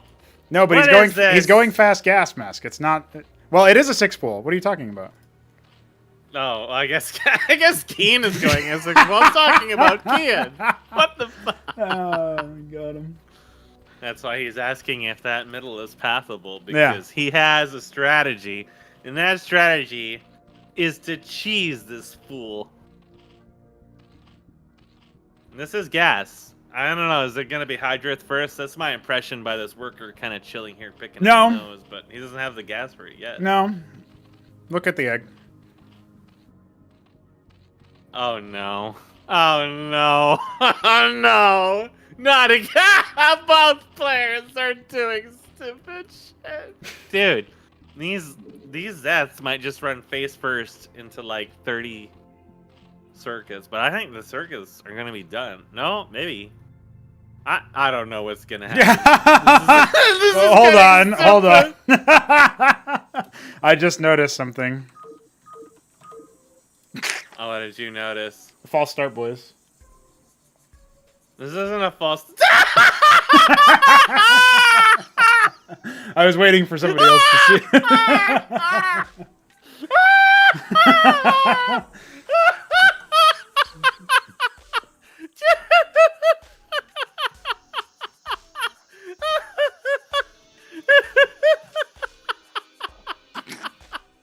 Don't worry, the lobby's up again.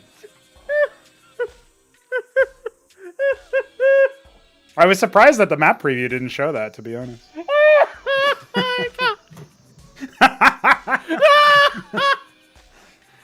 We needed an injection of humor into this show at the very beginning of this series.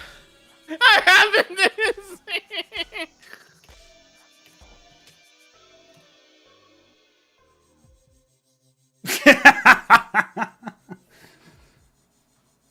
Yeah, you lied to him.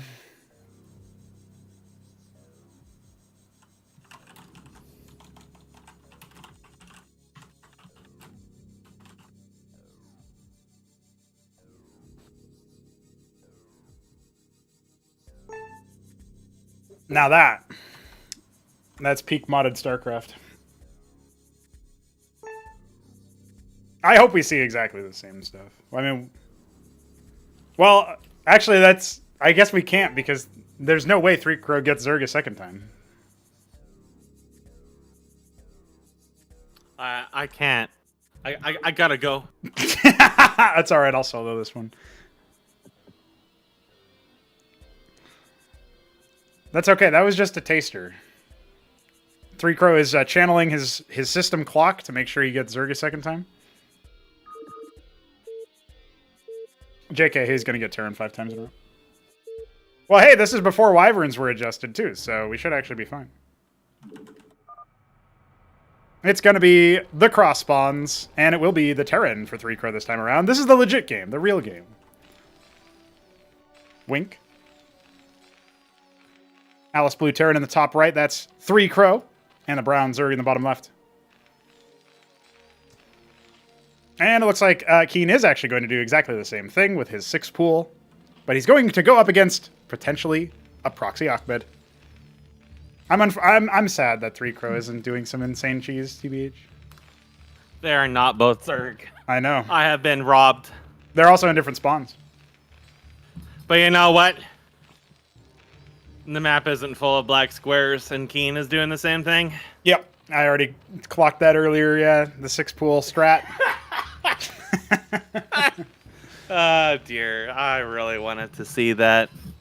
I mean, I probably saved 3 Crow from certain death because, let's be honest. Yeah, he would have needed to make the circuits, and there was no guarantee that was going to work to begin with. Well, he can't lift off the circuits. He was about to get 6 pooled. Yeah, he can't lift off the circuits. He can only load the Kagrants, so that's all all right. To make them inside the boat. That was a premonition. He will do that versus Keen at some point. Yeah. That I can't. Just immediately out of the gate. Yeah. Well, it's all right. It's 3 Zethar cores are on the way. It's and an anchor coming up as a follow-up. I think 3 Crow sniffed something, but he's not making any combat units. There's a Cyprian on the way. That's going to take... that's the longest amount of time. Did he notice his worker ran right past him? Did he see them? If this anchor doesn't get finished, we could be in for some... It's happening! We could be in for some very quick matches, boys. There it is. And dead. And not canceled. Where's the lodestone at? Pull the lads! You got it now. You got No, he's dead. Ah, he's fucking dead. Well, he still has a worker advantage so far. Well, so far. The biting. A couple of these are really low. The drill could happen, but it's not happening. He fought away from the resources. 3 down. 4 down. 5 down. My boy lives. My boy lives. The boy who lived. Dude, he's got Ahmed. Well, what does 3 Crow do from this point? Keen is now getting gas. Yeah, so he's going to go Nitro cores. Wait, don't you make these flying units? Oh, shit, they cost gas. There will eventually be Naths. Eventually. Wait, 3 Crow isn't going to just send his Huracan across the map and kill him? I mean, there's nothing here. I mean, Ahmed fears the lash of the Droleth. It's coming. It's not quite... Oh, the shadow on that was fucked. It's not quite the turbotism we've come to expect. But it's coming nonetheless. It's coming. Keen is a fast learner. He may not have practiced, but he has honed his memory. He knows that he must cheese. But there is a Cyprian coming. I think, well, 2 Nats can kill a Cyprian. The question is there going to be a watchdog? I don't... Yeah, is he going to make a lodestone, a watchdog? Anything. Another Cyprian? It is a lodestone coming. It's going to be a while, though. It's got a while to come. The Nats are coming. There's no other unit coming out of that stockade. Now, if he repairs the Cyprian... Yeah, then he could probably I don't know about something. 4 of them, though, but if he repairs it... Oof. Oh, these are all low. So many of the Masons were like 1 hit. Oh, he shouldn't have fought. He shouldn't have walked away. He's repairing. He's repairing. He could, no, he couldn't. He should have just kept by the lodestone. It was almost done. Now down to 4 workers. Make that 3 Crow.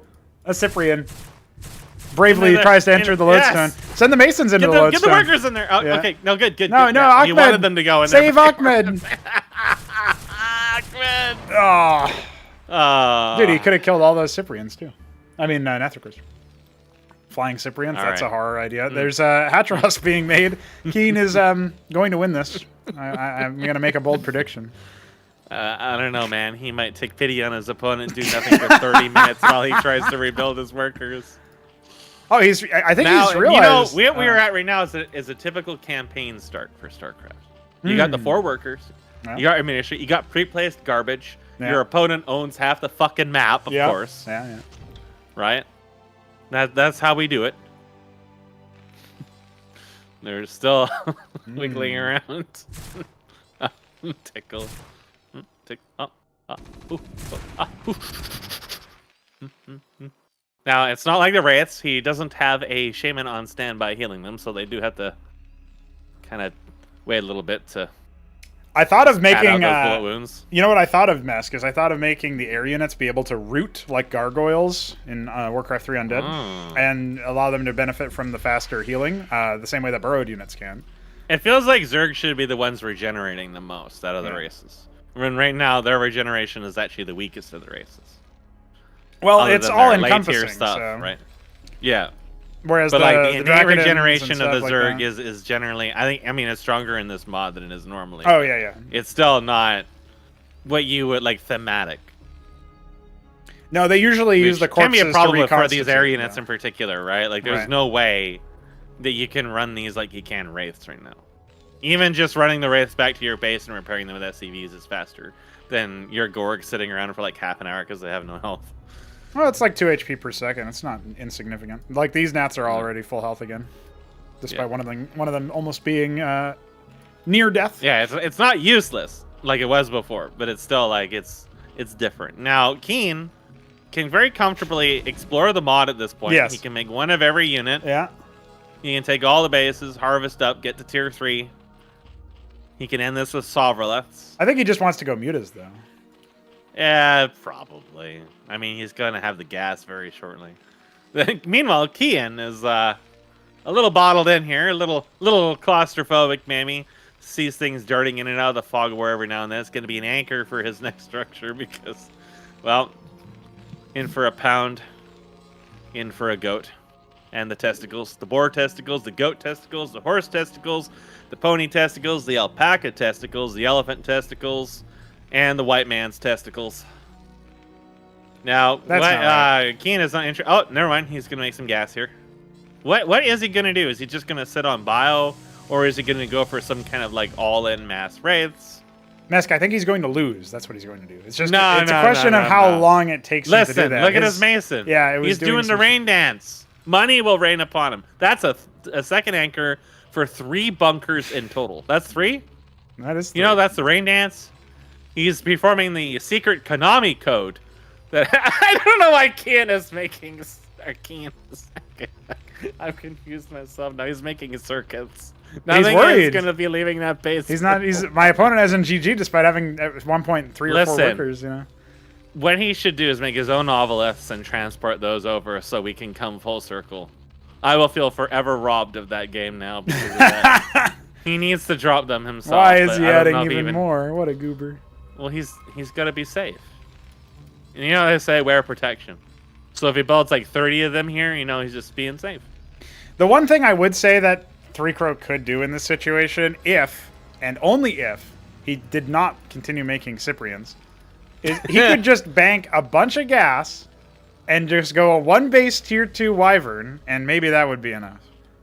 I don't think it's gonna go enough against the tier 2 Zerg. Yeah, tier 2's already coming, or rather, And Mutath is already he's coming. already gonna have errors, so it's not. Mulisks are quite good against Cyprian, or well, Cyprians. If he has enough of them, he can hold them off. But Wyverns can't be followed by Cyprians, so he would That's why have you literally go for the nothing to Hawks protect afterwards. them. The problem is he's cut so much workers and lost so many workers that Yeah, it's not gonna be no, enough. you had to have gone hard into gas by this point to make the difference, and Yeah. he's just making more. He's just gonna. He'll he knows turtle that, across the map. That's his vision. Mm. An endless ocean of anchors. I mean, Keen at this point really should just go straight to tier 3 and try out all the units. There's some neat ones he probably hasn't seen yet because I didn't make them in my games against Biddy B. And I think he was watching those, so he probably has some idea. I mean, if he remembers the stuff that I was building in that, he knows what Zerg can get. But there are a couple I did not get a chance to build. I was going to see what the Defiler mound structure gave me because I don't think I really played around with those before. But nah, it's going to be pretty standard stuff for him. It looks like mass. Yeah, just mutas. Muta. He has an Aboleth. He doesn't need I that mean, for supply. he but needs actually has 2 supply. Aboleths. He needs supply. He's wondering didn't he run out of supply yet? Yeah, he's supply blocked. Look, he's 61 supply, and he only has 16 provided. Dude, when I was watching those 2005 games, I had to constantly remind myself, oh yeah, the top right doesn't show worker count. And I thought, man, his workers are not doing too well. And it's just like, oh yeah, that's a supply counter. I forgot supply even existed in this game. It's very forgettable. Yeah. Really. And it's really hard to come back from that because in many ways it just feels so pointlessly ass backwards. He's still making anchors. He just wants to Alamo this out. I really think that a tier 2 rush is I mean, it's not hypothetically, happening. because Keen hasn't really played against it, there is a chance for a clean sweep. Like if he had like 6-7 Valks, and then these Minas attacked him and he killed them, and then he did have a couple Wyverns. There isn't any anti-air defense on the map for Keen at all. And he could kill a lot of workers. Or he could go Seraphs, and Seraphs are very good. And he could just irradiate the shit out of them. How, like, has he watched those games? Is he aware of how annoying Seraphs can be? Like, there's a few options you could definitely do at tier 2 to guerrilla warfare this. This is so but stupid. instead, I don't know. Right now he's just applying chastity belt after chastity belt after chastity belt, preparing for his Sunday school inspection. And the Pope's going to come in and he's going to hope not to shit himself. Meanwhile, he's got 28 mutas and many more on the way. Yeah. Yeah, he's got 20 There's more on the some way. He's going to go up to harvesting going on 48 mutas in a moment here. Now, I know, some of those it's are kind of Receptacores. interesting to me. Like, Keen, he built these circuits to defend his Nat. Yeah. But there's no anti-air anywhere across the map. No. And other than suiciding his dudes a little bit, he's not actually aware what his opponent's doing. So I just get the impression that he's not actually very keen on protecting his bases. Yeah, he's Like, he's this not is living just sort up of to like the his standard, name. like, I build sunks early in the game to defend against bio. Yeah. But if he was actually at all concerned about being attacked by air units, which, by the way, there's 3 star pads coming. Yes. Then this is not how you would do it. And in a more serious match, this absolutely, like, just think about what Neblime was doing. Like, that would just give him an absolute nightmare. Oh yeah, I don't think he can do it. I don't think he needs to practice a lot more if he's going to take on those guys, despite his latent skill. Yeah. But I don't know. I mean, there are a lot of Cyprians in here. Yes. There is a world in which Keen is able to kill a handful of these Mutalisks. You mean 3? And I'm really gonna get them confused. I had it so well in the first time they played against each other, and now I think I'm just too caught up in that first game, and I just see Obelisks flying through, and I feel like that we need to go back to that timeline. There is so many Mutalisks, holy shit. There are just Zeths running around the map. He's just kind of wondering what his opponent's doing. He's playing. This is a campaign mission for him. He's making a Vigorilisk. He's making one of every unit, like you said. Yeah. I mean, he's gonna have enough for tier 3 soon. You may as well. I mean, he needed to practice, and this is kind of like his practice. He at least gets to figure out what everything does. I don't know why 3-core just did a dance with his rates around the Naths, but It's the rain dance. having a good time. Just I'm telling you, it's that was him. dance. He has the stream audio on in the background, and he was checking for if I would react to it. That's clearly what's happening. I'm not sure that would even help him that much. No, I don't think so. He's gonna fly into this Oveleth with a stack of mutas and see how fucked he is. And you listen, Keen didn't even notice. He didn't even turn. No, didn't even notice. No reaction. If he looks over there, he's gonna see some debris and be like, "What is that? Is Matroleth's that a on resource? the Can way. I mine it?" Yeah. That's some new. He's got some thing. potato Thaloras. Okay. So other gorillas I haven't seen too much of, but I remember you talking about them before. They can attack while moving, you said. While moving, they attack up to 4 targets, and while stationary, they send all 4 of their attacks to 1 target. All right, so they split their attack. Yeah. So, and obviously they're meant as a sort of tank. They have pretty. They short got range. 4 armor. I'm just looking at them. They're pretty beefy. Yeah. More than double the HP of a muta. They seem like they would actually be good against Terran, at least if they still had bio. Well, good for they would dealing just damage against walk Terran. Bioterran or other Zerg, perhaps, but also you have to imagine that they're going to absorb a lot of the damage from heavy mech as well, and they block Sentinel shots and a bunch of other things. So But, Hydra's Den is coming. He is building one of, well, more like a handful of every unit. He's just kind of like exploring around. There isn't any tier 3 on the road for him yet. I feel like that once he accidentally slips on his keyboard and A moves into Kian's base, there's going to be a problem. But Kian is, he's, Yeah. I mean, listen, if Kian is allowed to get like 20 wraiths, and Kian never makes any anti-air defense whatsoever, and spends a long time using his gas in a manner which doesn't give him the most optimal units for dealing with 30 Cyprians and anchors and 10 million watchdogs. There is a world in which Kian causes him mild discomfort. Kind of like when you have acid reflux. Well, Keen is setting his sights on expanding to 3 of the last 4 bases that are currently available. I mean, just build right next to his base. Yeah. Transferring a lot of workers. Hordes of Almaxilisks, hordes of Mutas. He selected all of his army. He hit the F2 key. No, never mind. That's a joke, by the way. What does the F2 key do? That's Starcraft 2's select all army button. Oh, nice. Even after I said it, I felt disgusted. Just I thinking was going to say, if that actually existed, that might have helped me be not retarded or something. But probably not. I never used it in StarCraft 2 either because I like to have units in certain places scouting, and it just feels like, well, this is actually going to make things different for me. I think he just found out that when you make a structure, it didn't realize that would happen. unburrows your burrowed unit. Oh, I see. I think. I don't know what else he could be talking. He's discovering things. See, he's learning. This is his, he's got enough money for tier 3. Well, more. Yeah, there we go. It's coming. It's coming. All right. That'll take about 2 minutes. Kian is got 19 rates. That's the magic neblime number, if I recall. Or at least very close to it. Yeah, he had 18 for most of the game of Nightfall there. Or now he's going to channel neblime's power. Dude, he built more than 3 star pads. That's not 3.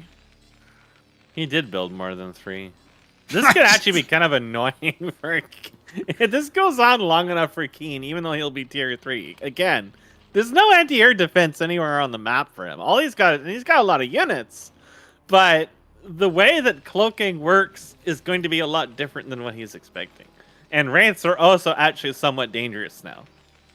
I still feel like even if Neblime took a magic shuttle all the way to Three Crows Floridian fucking condo or wherever he lives and decided to take over for him in this particular match with 25 rates and more on the way, I still don't think Three Crow could win. I think Keen would just walk all over. I don't think he can win, but I think he can cause some headaches. He can drag this game out. He can do that. Keen is very intent just to look at the tech tree while he has the chance to here. But Kian is going to be an irritant. And the first victim has been claimed. Workers are moving around the map. Maybe that attack notice will remind Keen that that there are enemy units on the map somewhere. Yes. This is a live game, believe it or not. It's okay. We're going to have tier 3 soon. 30. You might accidentally kill Three Crow through like his units colliding with each other and going into his defense. He has like 30 fucking Gazithaloras or something. Right. I like how both of our players are incredibly passive. Yeah. Despite this being so lopsided, we are at the Diablo 3 number. 37. That is the Diablo 3 number. And the Diablo 4 number, because I see lots of people complaining about that in Diablo 4 too. Jay Wilson's double chin legacy endures. It's funny because they really did double it. You could just go for Bactylisks here and just A move. It'd kill the raids, kill the anchors, kill the units that are outside of the anchors. Oh, he's adding some Kagrants over there. He's added Spraiths. Kian has discovered that he has a neighbor. Yeah. It begins. Yes. Well, the reaction is to pull all the mutas. Or not all of them, but many of them. Oh my god, there's so many. And then, the wraiths are... Listen, if he gets them all into one tiny little pocket, and they all fly into the Cyprians, who dies first? Well, don't worry. Oh, the Avaleth was too far down. Didn't see it. Keen, you gotta use your control groups. He's moved the Vigrilisks up. Obviously, they can't attack up, so that won't matter too much. But trying to add units to the selection, seeing what he can do. Wraiths are moving out across the map. Will he A-move into Kian's base, or will he try to defend against this? Well, there are some mutas popping out here that could here we go, here we go, here we go. Big shot. Yeah, look how fast everything is melting with the mutas. There's not enough Cyprians. Most of that's Mavericks. Oh, the Vigrilisks can block the shots too, but that's not really being taken care of here. And the Zerg horde is actually falling. The Matrolets are here to apply ensnare, which is always good. The Vigrilisks are nearly immortal. Yeah. They're not dying. I don't even know if the Wraiths can deal with them in a timely enough fashion. There's more mutas as well off to the left-hand side. There's some Drolets in there too. Yeah, why not? All the anchors and the lodestone have fallen. There's only 2 left. That's not even 3. Protathalors were tickling a star pad. A Hatrosk is being made.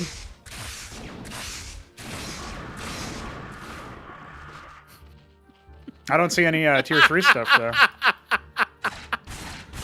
Now, if these were tier 2 defenses, that could be dangerous. Instantly losing 5 Wraiths. Keep them coming. 3-Car's got 2,000 minerals. If only he was Protoss, he could make vassals. Yeah. Well, honestly, Ahmed's would have helped. But he's not using it at the moment. Yeah. I wonder if Keen clocked that he could just use more Vigrilisks and walk all over his opponent, but he hasn't upgraded any of his defenses as far as I've seen. And again, he has no anti-air anywhere else on the map. It's only in this sector and the well, 3 Crows gas heavy third. So he's going to return to where he was. Back to business. I mean, the mutas can just walk into the base now and kill him. Yeah, and there they go. Yeah, it's over. Ah, Lord. Ah, no. I don't think a base trade is going to favor 3 Crow, considering how many bases Keen actually has. Well, this was a funny game. He needed more Cyprians. Maybe a couple put numbers might have helped. He can go for elimination here, just kill off the stockade, the star pad, and the ministry. All the splash damage is gone. 30 mutas to the Wraith count starting to drop as well. Although the Watchdogs were taking a lot of the aggro. He holds on just barely. Yeah. Only 28 Wraiths left. And a lot of them bruised. More mutas on the way. What does 3 Crow do now? His ministry isn't burning. He's got 8 workers, which is more than he had earlier in the game. And he starts to build another stockade. 12,000 minerals, by the way. More stockades coming. More Wraiths coming. Now this is unconventional CMBW. Listen. We got a player who tier 3, but he doesn't know what to do with tier 3 at the moment. Yeah. If he makes one Alcagulus, I wonder if it can defeat the 28 wounded Wraiths. Yeah, probably. It can at least give them a run for their money.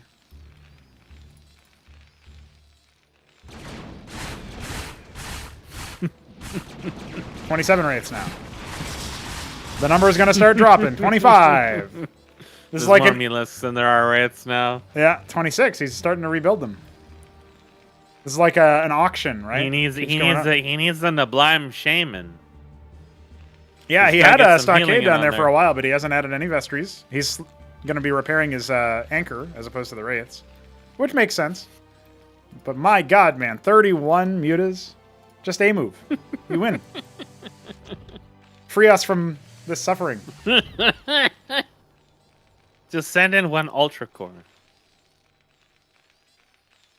One at a time. Well, actually, it would be immortal if it was able to do lifesteal. Hey, a Hatrosk on the high ground. Yeah, he really wants to proxy him. Don't worry, the anchors are being deployed. And by deployed, I mean destroyed. Oh, never mind. The minister's dead. All right, see ya. What a cut move. I love it. Yeah. I mean, he's got enough to rebuild it.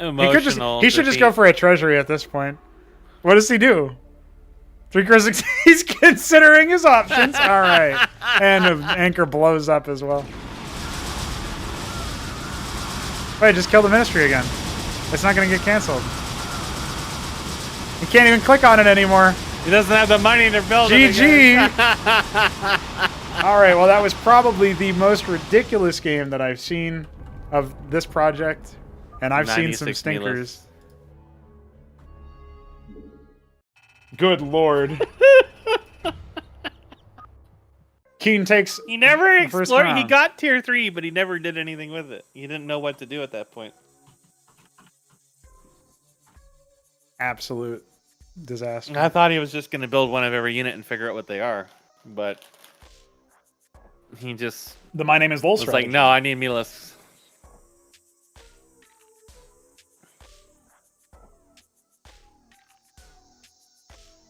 Well, Balethal, you didn't. I was going to say you missed a lot, but you didn't really miss much. Death Spiral is selected by 3Crow as he looks to hopefully not roll Terran, or if he does, hopefully do something other than what he just did. I don't know. What he just did was amazing.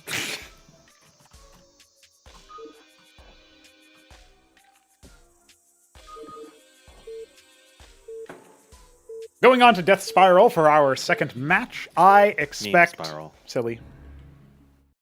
I expect to see double... Oh. Okay, 3Crow will indeed be going Protoss this round as he has rolled Vassals.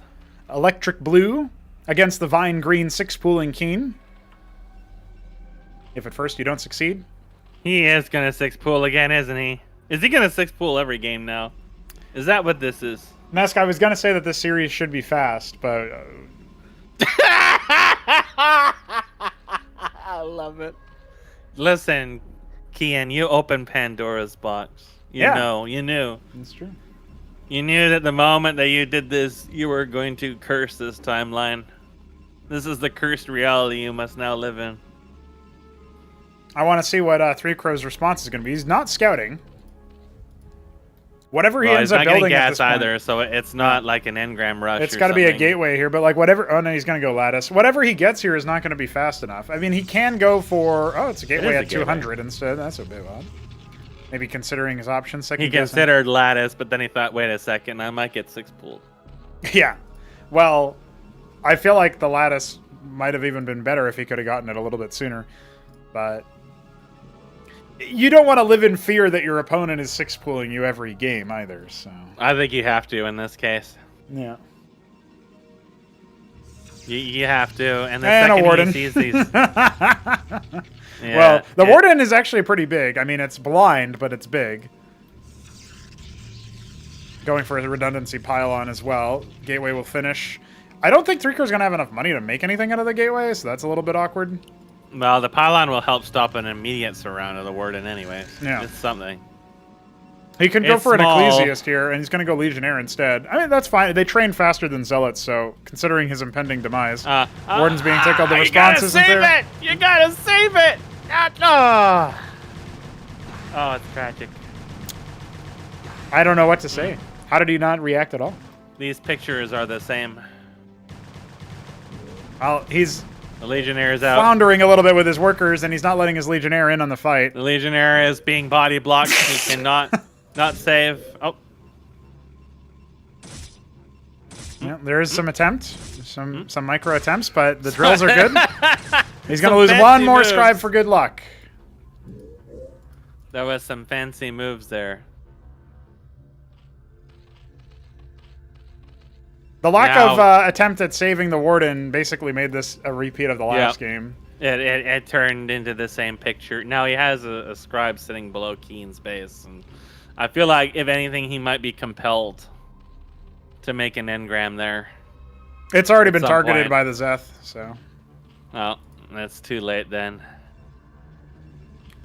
I mean, maybe pulling it back base. It probably wouldn't have made it, but. I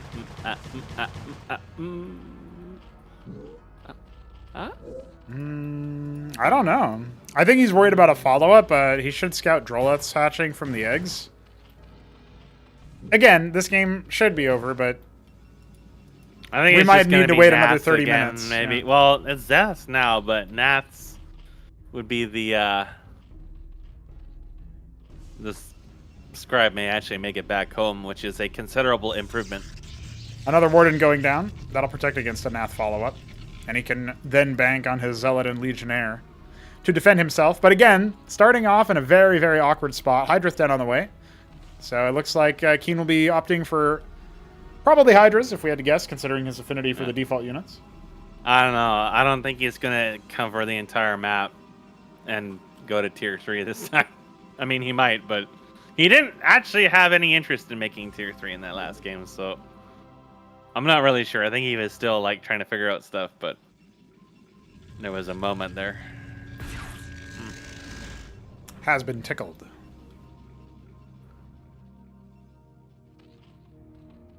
There was some tickling. More Zeths are And on that all the way. in can definitely just end this, but Yeah. looks like he's going to go for Hydras instead. Meanwhile, Kian is just probably a little demoralized after getting a 6 pulled and annihilated twice in a row. Listen, he had some ideas to go for the Kagrant, but obviously that timeline was erased, so... Now, what can he really do? Maybe he feels robbed of that. Well, that would have... I feel robbed of that. That would have ended a lot... Listen, look at what we got instead, right? I mean, we probably would have had this anyways, to be honest. I don't think so. I think if he just walks in there with Zets, there's nothing he can do, right? Because the Kagrants would have already been away in the Avila. Yeah, but it would have been the stupidest of base trades imaginable. Zethakor is spotted. Absolutely slapped. Still no Hydras on the way, as far as I can see. Ian has a lot of money. Is he really going to go for tier... No, he's adding a macro hatch. I don't know. Maybe he'll go for tier 2. Hacks. Oh, he's surprised. He can't believe that you can do that. He's surprised. Now, okay, here's the thing. There's a lattice on the way. Anti-air was the weakness of Keen previously, and he still is building only workers. But it's going to be a long time before you hit a critical mass of vassals. And even beyond that, something that I would hazard a guess in is that 3Crow probably should have spent the minerals on the lattice on an embassy so that he could catch up in workers. And eventually, if the game goes long enough, he can stabilize and get a better eco. But it doesn't seem like that's something he's too interested in doing right now.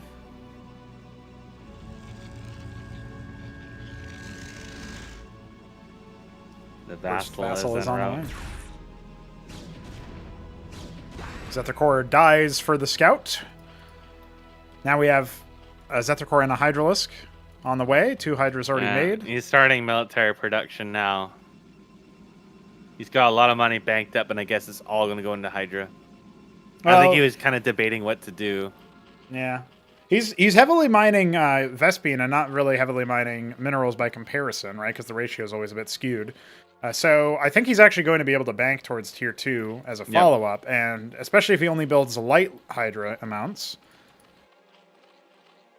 Because he's mixing in a lot of more workers with this, then we could end up seeing more interesting play. This is looking... it's weird, right?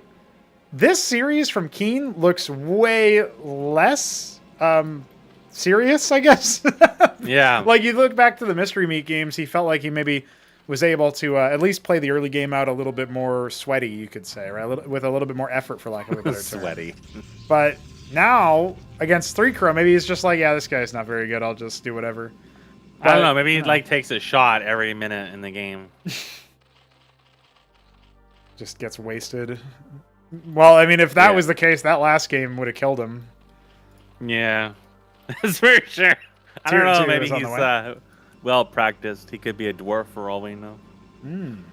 Drinking is in his blood.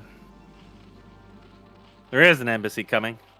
A little late, but it is coming. It is. Iral Iris. It might just be for the witness, though. He might be curious what manner of tier 3 is awaiting him. Third base on the way for Keen. It is going to be Scribe. Yep. Yeah, he just needs to catch back up in workers at this vassals. point. 3Crow's actually getting up in economy at this point. He's, very late into Keem that. is going to go for just to push him with Hydra, but he stopped making units at this point. No, he just wants mutas again. Yeah, I guess.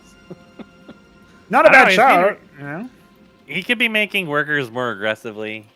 He could be pumping a lot harder than he is. He's definitely taking this very relaxed. Yes. Because he's got lots of money, lots of larvae. That's his idea. His idea is if I 6-pool you, do enough damage, then I can play it like it's versus AI or something, and then win at my leisure. Maybe that's what he's got going on. And I mean, 3Crow at this point could actually just go straight to an expansion. He doesn't realize it yet, but his opponent is being very, very lax, and that might even be catching him off guard. He just expects to die. He's not really taking it too seriously either. I mean, 0 APM, he is kind of just chilling out at the moment. I think he alt-tabbed. Oh, no, he was waiting for the gas for the Argosy. I'm going to say, you know, you have minerals to bank there. You could have been building more workers, building a zealot or something, building another lattice, more vassals. But 3Crow is... Spire is up. Steady hand man, apparently. So, yeah, we do indeed have the Spire, the Mutath Spire. There's a lot of minerals. He can just go for grabbing all of his Hatterosks and selecting all of his larvae and making mutas. Yep. But he's also taking his sweet very time. relaxed. There we go. Now he's got some coming. I think he's not used to being able to multi-building select, or maybe he doesn't even know you can do that somehow. I don't know. I've noticed that every one of his eggs is at a different progress bar, right? So he selected each Hatterosk separately. With an Argosy on the way, theoretically you could see Empyreans. I don't know that 3Crow will have enough they won't do resources too much good against that many mutalisks. Yeah, maybe the vassals can help like burst down the mutas or something if the Empyreans are taking all the flak, but the bounces are still going to do damage. Why not spend all this? Why not get like a Didact and recall in all these vassals? Oh, he does want this base. He does take it. Okay, that'll be some info there for Keen. Maybe influence where his mutas end up going. He's starting to slowly amass them, right? He's got 20 mutas, and they are indeed going to be sent across the map. We also have 16 Hydras to join them. Yeah, a little bit more aggressive than the last game, I suppose. Also making some defense in that top expansion with one circuit in the bottom. It's more than the last game. Yeah. Not a lot more, but more. So I think he's more like cognizant that, oh yeah, something might actually happen. It's actually a Magister on the way. This expansion is instantly smashed, but he did cancel it. Yeah, he got the money back. Behind the pylon. The problem is these mutas can just walk in here, and the Magister's not going to do much of anything. They're going to sick themselves onto the Warden. There's no crowd control here. Of any kind. Yeah. Magister does get bopped as soon as it pops up. Surprisingly, the vassals are helping the trade pretty well here, but the Hydras are also the insurance policy. And despite having pretty poor focus overall and only having maybe 5 or 6 mutas left, the Hydras are going to clean this up. GG called. Keen goes up 2-0. I feel like he could have ended that like 15 minutes ago. Just throw in a bunch of naths and just end it. But he didn't really have the gas for that. He didn't pivot to that. I don't know. It feels like Keen is taking the slow and steady approach. But he is 2-0. So I don't know. I think we're just going to see a third 6-pool. I mean, hell, why not? Absolutely could be the case. Let us hope that it's Zerg versus Zerg and we get to see that ultimate battle of ultimate destiny. Otherworld is selected. I really can't remember if Keen ever played on this map, so we'll have to see. If he did, it was probably a short game. Yeah.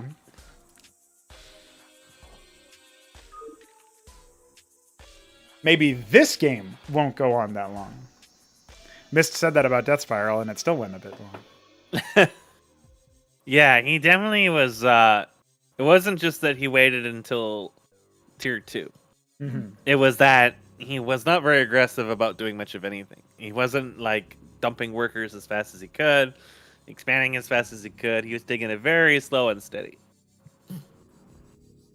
The only argument I can make about this so far, assuming Keen does clean sweep it and really just only be doing 6-pool and essentially practice tech tree awareness, he's not really showing any strategies, any builds, not really showing anything, right? And I don't know, to me that seems like... He's going to similarly struggle, because now he's going to have to go up against meat. Right? He'll eventually go up against meat again, and it's just going to be like, it's just going to be the same whiplash before. Where he went from opponents that weren't capable of really doing too much to him, to an opponent that's just going to stomp him. And again, he's not going to hit that middle ground. Right, yeah. He would have to play against some of maybe the newer people who are practicing pretty frequently, like, Zishi just yesterday, Hamster in general. Get himself some more practice. But he only plays during the tournaments. That's the only time he's clocked games against players. So, He's just going to not really learn much from any of these games, really. Right. Maybe depending on seeding for the next tournament, since he did sign up, maybe he'll have a tougher group, a tougher opponent in the group that can contest him or something. But, we'll have to see how that one goes. Now, 3Crow also, admittedly, hasn't been able to survive the early game, and every single game so far has started from the back foot. Yep. And we'll have to see how this one responses to the 6 pools have always been lax. Yeah. And that's definitely not. You need some solar XD, flip on a knife's head, immediate response to these. So just okay. We already have some variety here, though, right? You said it earlier. You're expecting the 6 pool. T Green Zerg in the top right. Keen is not 6 pooling, boys. And 3Crow is not 7 pooling. The Beast Ray Brown random has rolled Zerg in the bottom right of Otherworld. All right, Kian, this is your golden opportunity to fish react this man. But he's not mining gas. Neither of them are, yeah. They're just going to go for... I'm guessing it'll end up being a pool first, although Keen could go for hatch first. This is not... Listen, this is not a 6 pool, and it's not Naths. It's a set... Well, 3Crow is basically doing an 8 pool, which I've never seen before, but... Where's the Kegrin drop? Yeah. No gas. Listen, if you're gonna cheese, you gotta cheese to the very end. And he's not pooling resources for the Zaths either. In fact, he's gonna go... No, I think he just expects a 7 pool here, or 6 pool. And that's why he's making a fast Kegrin. He does have 1 pair of Zets on the way. It's not coming, though. It's actually quite a late pool for Keen in Retrospect Canada moment. Tickle, tickle, tickle. The tickling what I think might actually be happening is okay, thank goodness. He might be thinking his superior game knowledge with Zerg might allow him to actually contest towards mid game and early game. Because now he is seeing kind of the path that Keen just slows down a lot at that point. Yeah. And always goes for mutas. And now there's a pattern. And he might be thinking he can play to that pattern. Well, he also knows that Keen is very loath to build any new units, right? He built a couple Naths in the first game. He kind of experimented a lot in the first game. There are ticklers en route. If Keen watched your game against he did. He was in the... Remember, he was witnessing that. He wasn't in the... Just imagine if you forced Keen to go through something like that. I don't have to imagine. There's a Zethrakor fight in there. It's narrowly won by Keen. 1 HP there. No micro from either player, by the way. Because why would you need it? No. Don't need it. Dude, it's Zergling blood. Units auto-spawn, you A-move them into each other's base.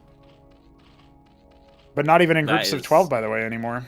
Now, here's the thing, right? These quasis can just go across the map and just absolutely destroy every single unit, every single worker. There's nothing holding them back. But I don't know if 3Crow knows that. He's timid. The problem is he has a circuit, right? Like, he can just walk across the map because he has this static defense. When you build static defense, it means your army doesn't need to be here. Or at least not as much army, right? Now, we obviously see some Zeths on the way.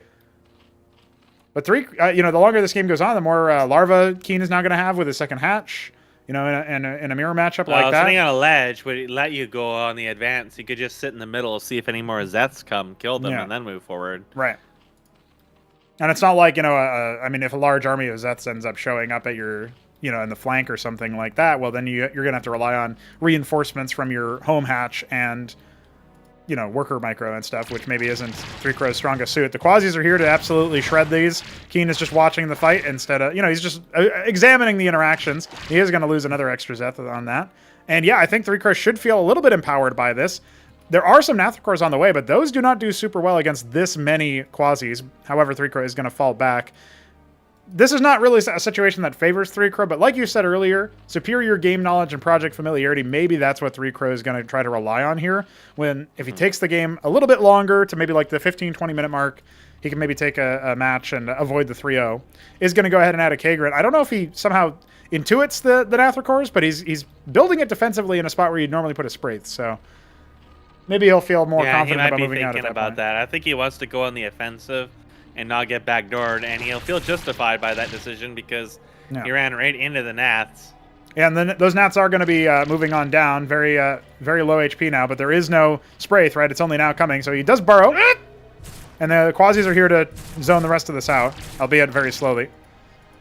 And now at this point, 3Crow just really needs to unburrow his workers and get back to it. He has a Zorkish Shroud coming, which I'm not sure that Keen scouted or even knows about. We could see a Lakizalisk or a Gorgor Core or something like that just to fly across the map and kill all the workers. Gorg's going to be really good for him at the moment if he can get rid of the Naths. Oh, he could just accompany them with the Keen Quasis, will not right? know how to deal with Gorgs at all. And it's pretty clear also he's not familiar with the way Burrow works right now. So a Lakizalisk would also be good. Not that he has any transports at the moment, so getting them in pass. But the problem is the armies are passing by, right? 15 Zaths on the right-hand side. That's going to signal Keen to either fall back, which it looks like he's going to do, or commit to the attack. Quasi scout out the Kager. They realize, okay, he's got a base here, but we see here no workers, right? This is going to be a bit of a tight fight for 3Crow to win, but he can at least maybe thin the herd of the Naths, and then that's a lot of gas down the drain, but it looks like the target fire isn't going to be there. Quasis will get cleaned up, and now there's 16 Zeths. And still 4 Naths, some of them a little bit wounded. The reaction's a little bit slow here. He does have Lakizalisks coming, doesn't have a Spraith or anybody mining at this other base. Now he's going to task those workers on. So the pocket base is there for 3Crow, but he has no defenses for it. And the Lakizalisks are pretty far away. They're only halfway done. I don't know if 3Crow is going to be able to hold out here. Yeah, this base is going to die for sure. When you see that extra Hatcherosk and you then see that there's no workers, you have to think, oh man, he's just been doing nonstop, military production. Losing this larva production is also a huge problem. And the Lakizalisks are done now, so that did buy the time, but the burrow isn't happening. Oh, burrow them fast. And the Zeths are now on top of them, so they can reveal them, right? Look at that. He's even... No, not quite. Okay. Just barely doesn't manage to finish off the job. 14 frags on the Lakizalisk, and the Spraith is going to clean up the Nats, but I still feel like we're in a little bit of a squeaky bum time here for 3Crow. He's not really got too much. That base definitely hurts a lot. Now, if he sent the Lakizalisk across the map immediately, he could get some damage, because it's only workers coming. There's no military units at all in any of these eggs. But does he know that that's going to happen? He's using the larva on the left-hand side to remake his military, still standing at only 10 workers. Maybe he'll move out at this point. He should definitely bring the Lakizalisk with him if he's going to, but it looks like he wants to go defensively instead. This is not the right decision if you're in 3Crow's position. Yeah, he's just expecting more aggression to come, but Keen has shown that he's not really actually that aggressive. Not at this point in the game. He likes to just bulk up, and he's completely undefended at the moment. Those circuits aren't going to do him any good at all. Some Quasis could go there and deny that base. Well, the Nats could just walk over and ignore him. Yeah. Yeah. So if Keen decided to all in right now, he could deal a huge amount of damage. Yeah, he's a little bit hesitant, and he doesn't want to leave his base, despite having the Lakizalisk for anti-ground, and who knows what else. Like, he's not even scouting with the Nats to see what's coming next. Yeah. So he doesn't even know, like, there could be tier 2, there could be Hydras. He has no way to know at the moment without looking. Yeah, he's really playing a losing game. At this point, he's behind economically. He's behind in a lot of cases, and he's just not doing anything with the fact that he has the military advantage. That's the one area he isn't behind in. Yep. And you can see this is forcing even more static defense. It's like, oh, you have military still. I'm just going to build defenses now. Yeah. But again, his main's largely undefended. No, this is really easily abusable. I mean, especially since there's no anti-air. Again, Gorgor cores at this point would be great. They would actually probably end the game. Oh, these ones over here to the right by the Hatcherosk is actually going to be anti-air defenses, the Spraiths. Again, the Lakizalisks could just walk right up and clear those out. Yep. Gorgs could go to the main or Nat. There's a lot of stuff that you could just do. More Lakizalisks and more Nats en route. Expansion being built on the far side. You know, Keen right now is just going to hit tier 2. Yeah. And that's still even he's more... saved up. There it is. It's the Enos build. But look at this, Mask. he's delaying his ability to get any military even further. Yep. And now the Nats are starting to probe around and see what he's got. Making a long wall here. His main is totally undefended. There is nothing there to protect it. Yeah. And these Nats could cause him endless headaches. He's just continuing to build workers, right? So these worker kills aren't going to matter too much, but they will shut down the space from providing much of anything. Nats to counter, but he has no mobile anti-air. And now 3-Crow should definitely poke into the main, poke into the Nat, see what's going on. He goes back. He's too scared to poke the main. Too scared to commit to the hatch and force him to respond. Yeah, I feel like this game, it's disappointing, right? Because like you got 3 Lakizilisks, you got all these Quasis, all these Nats. You can go for an attack even now. He's going to pull 2 of his 3 Lakizilisks to the ramp, but that's... You don't want to be turtling and playing economically against a player who's got more than double your worker count, who has tier 2, who's going for the Mutat Spire shortly, I imagine. Yeah, I feel like he's just too intimidated. There it is, yeah, in the Nat. He keeps expecting the all-in. I feel like that he's felt like that every game, but it doesn't come. Yeah. Keen a failure is not to adapt. playing his strongest for sure, and he's leaving himself wide open. He's just inviting him into the bussy drawer, and he doesn't want to come in. He screeches. He tries to hold on and screech just like that cat image. He just doesn't want to go in. He doesn't want to see if he can go in, and no scouting at all. Every now and then, Keen sends his stuff down here, and it just gets fucking murdered. And it's like there's no punishment for that. These 4 Nats aren't going to do anything.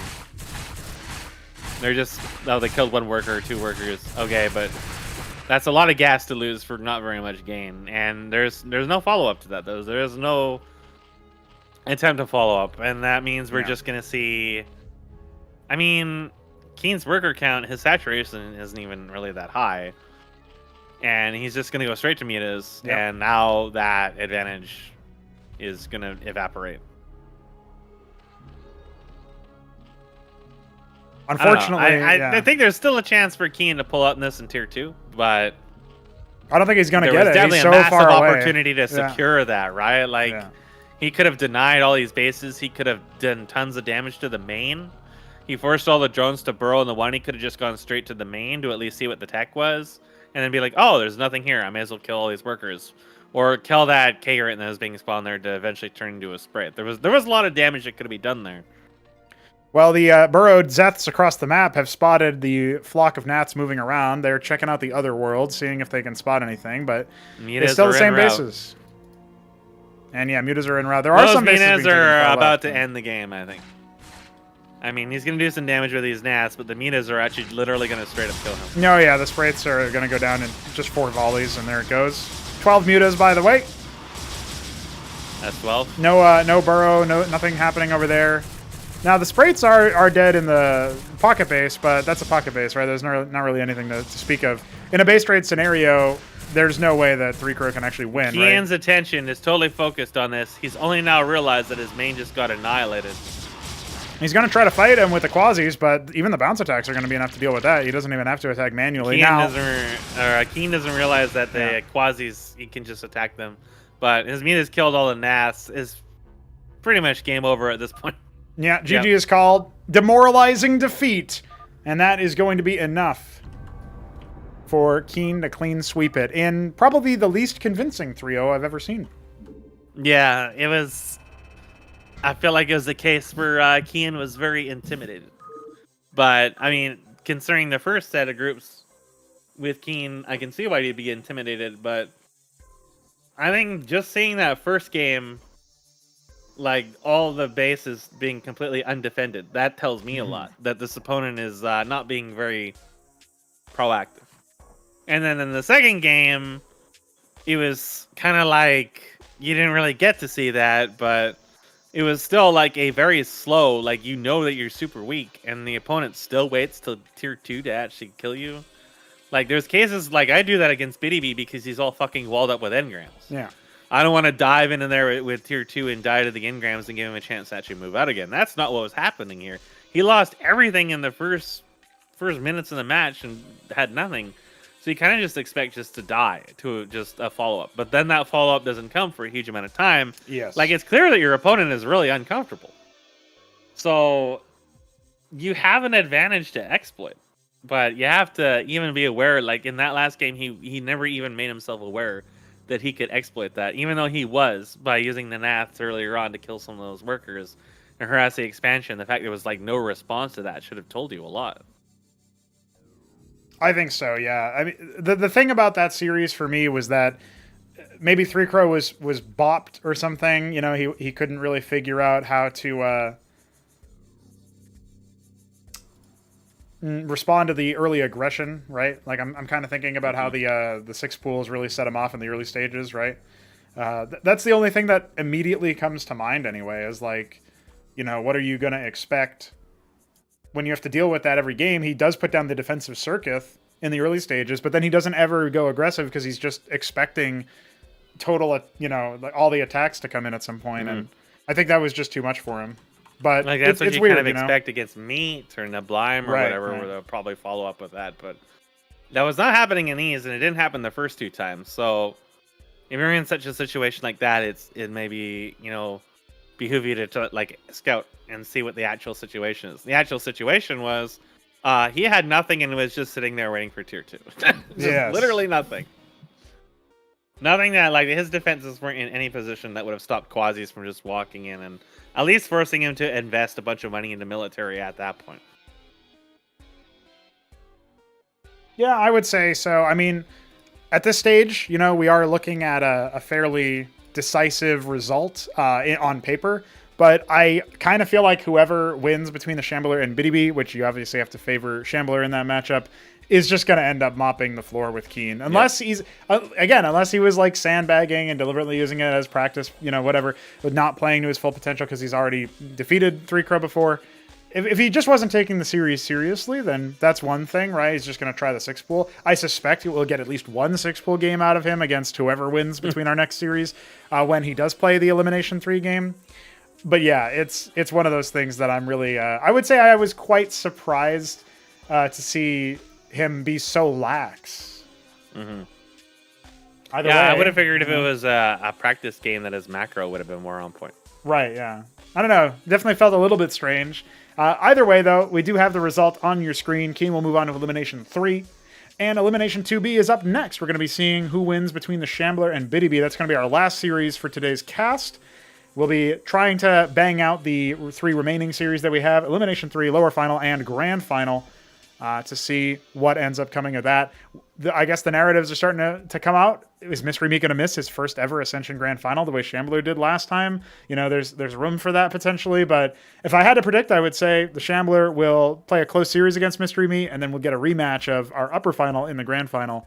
That's obviously all for some stuff to happen later on. But yeah, I don't know if you have any final thoughts for Three Crow or Keen. I think, again, going back to this series here, it does feel like Three Crow could have responded to the early cheese and stuff better, but it also feels like Keen wasn't really, there's not really much data we can gather from this series. It's sort of like the thrust of it at this point, right? It's like you can't really write home about this series in any which way. I don't think Shambler is going to be able to look at this series and scout, or Biddy B if Biddy B ends up taking a surprise victory the way Neblime did earlier. Like whoever wins 2B, I don't think they can look at 2A and say, oh yeah, Keen really showed his hand. Not really. You know, if anything, it might give you maybe a false sense of confidence. Maybe that's it's supposed to be. But I would say like pretty much any player out of the currently active Class 2s could probably have defeated Keen if they had been aware of just how, like maybe that's what happened. Maybe Three Crow assumes Keen is going to be better than he actually is and doing more than he actually is. But actually, he's actually that unfamiliar with the project, right? So that's where it comes in. I get that feeling for sure, is that Kian came with the expectation that it's going to be a super fast, clean sweep. In the early game, had that aggression, so he kind of just like braced himself for that follow-up, and then it never came. And then, so there was an opportunity there that was like kind of missed to take advantage of that. And at the same time, you know, Keen was like I said, I don't feel like he's coming out of this learning too much. He didn't respect any of the early, like those raids could have caused him a headache for sure. Right. If there was more Cyprians there, if the defense had gone differently, if he had been, you know, done this or that, then there's a situation where those wraiths go across the entire map, killing every single worker he has. And then, while you still have a huge advantage just because of the sheer scale of the stuff you have, suddenly now you're taking damage in a match that really shouldn't be, you know, like, it shouldn't have never got to this stage to begin with. And like those possibilities are something they have to respect that they can happen. And there isn't a respect for that to happen yet, which means I think we're going to see a stage that, he's going to walk into like meet Shambler or whatever and just get trolled instantly by some early error again. I mean, he's already lost games to early Nats until he figured out that. So it's just going to be like Wraiths are going to be like the next thing. I mean, Vassals could happen too. And it's like, and the same with the 6 pools. The double 6 pool was super successful, but that was in part because, well, Kian didn't really respond to that well at all. Whereas we've seen XD Man just instantly flip around and deflect them. And he was also new. So you absolutely have to be aware that this is not going to work against someone who has some stronger idea of what's going on in the game. And, kind of like it's also very telegraphed at this point, and this is what you're going to be doing most of the matches. So people are watching that. So, if he's coming into this looking for some degree of practice, he's not really getting it. And that can really work against him a lot because, again, it's going to be the whiplash thing. He's going to go from really easy opponents to opponents that are just going to just walk all over him. And he's never really going to get a chance to learn or adapt his skill set or improve or whatever. And that may make the experience kind of like really awkward for him. Yeah, it could very well be the case. So we'll see what happens. But first, we do have one more series. Let's take a quick break. We'll be back in about 5 minutes or less. Don't go anywhere because we have the Shambler taking on Biddy B. Will it be a faster or shorter, longer series? Will there be cheese? Will there be silliness? I'm sure we'll see something. So stay tuned.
Ladies and gentlemen, we are back with a one final series for today. The Shambler is going to take on BDB. We've got replays. They start on Boskevine. That's bold.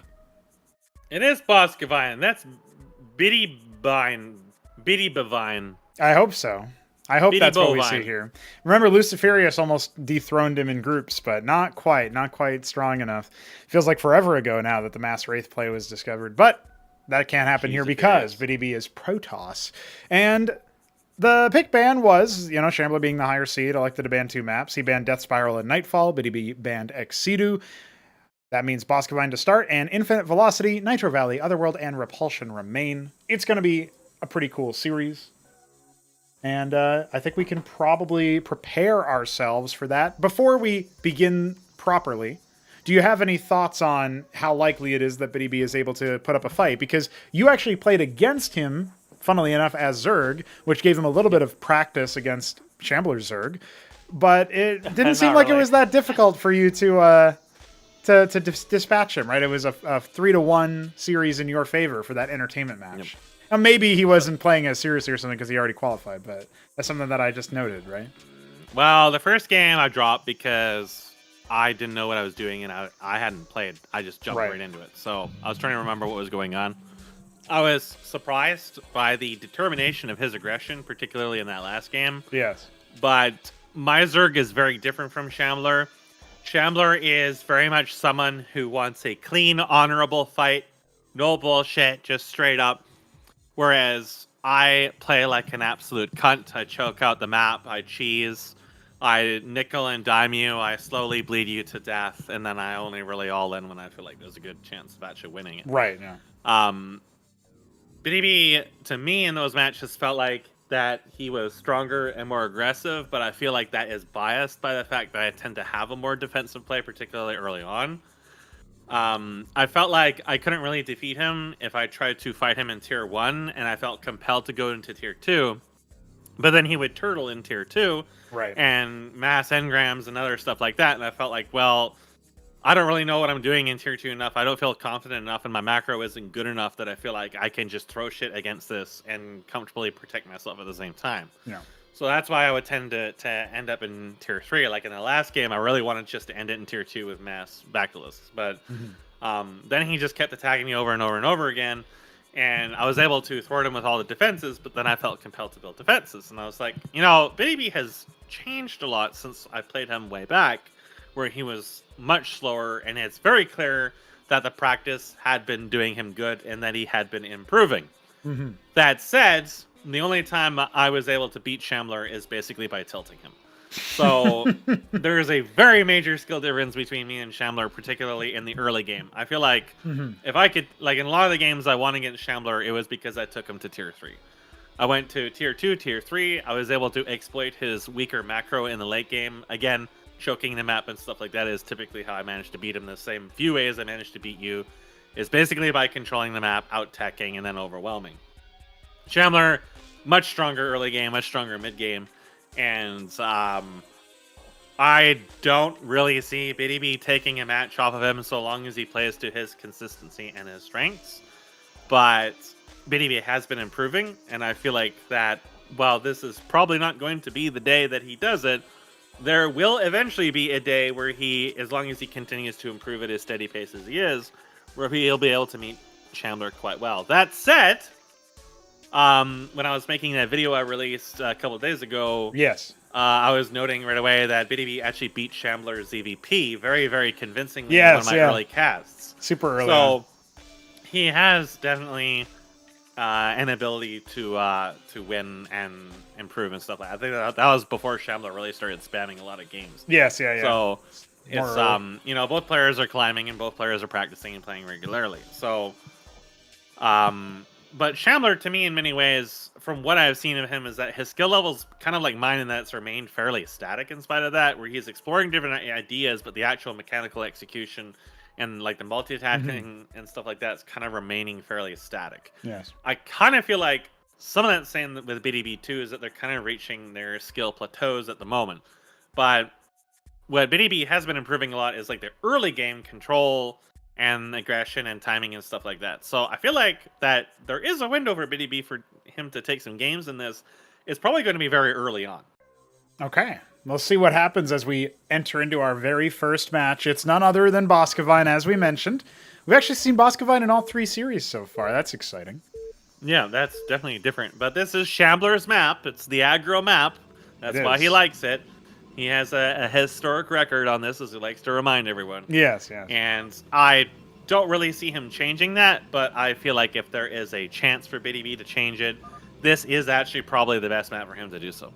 Yeah, it does favor the early aggression, particularly with Protoss units. You know, in this version of the map, we don't have the extended height in the game, so you don't have height differences on Sunken Jungle and on the Swamp.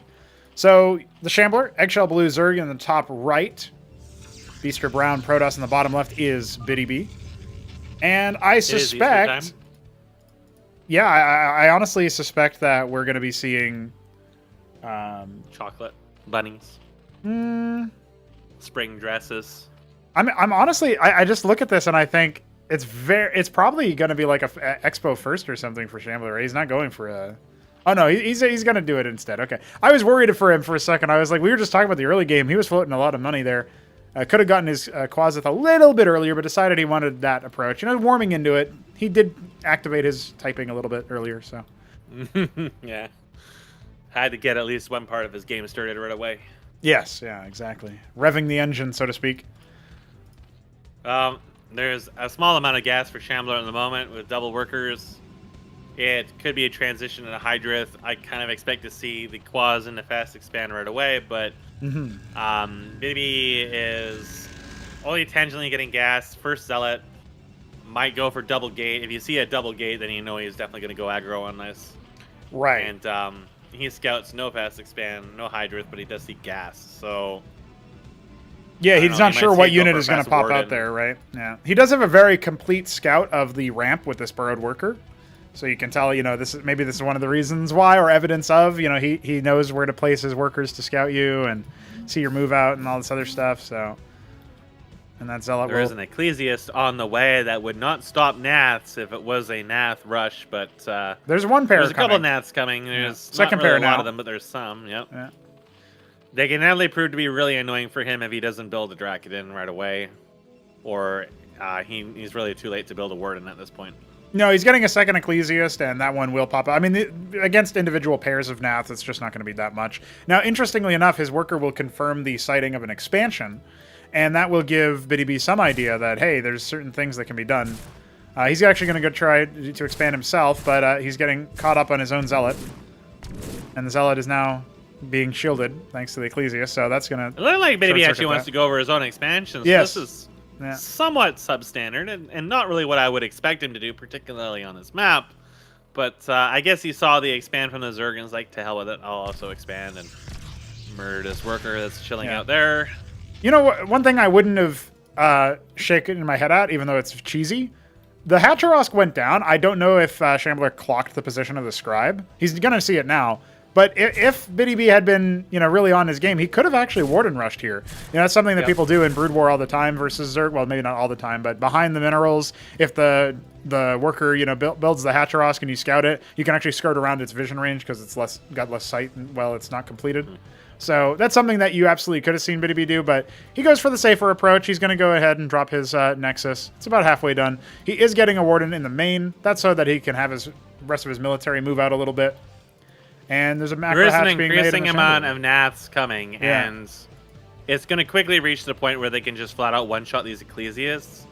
And if he gets like 10 or more of them, then the Ecclesiasts and the Warden aren't even going to slow him down. He's not really committing heavily to it, but if he did, this would be a really bad spot for Biddy B, as he really hasn't gotten any dedicated anti-air, and he's still making Zealots, even though that it's just... he needs to micro these Ecclesiasts too, yeah. One of them does indeed go down. There's more on the way. He needs to huddle around the Warden. And, yeah, he's got another Zealot on the way. Yeah.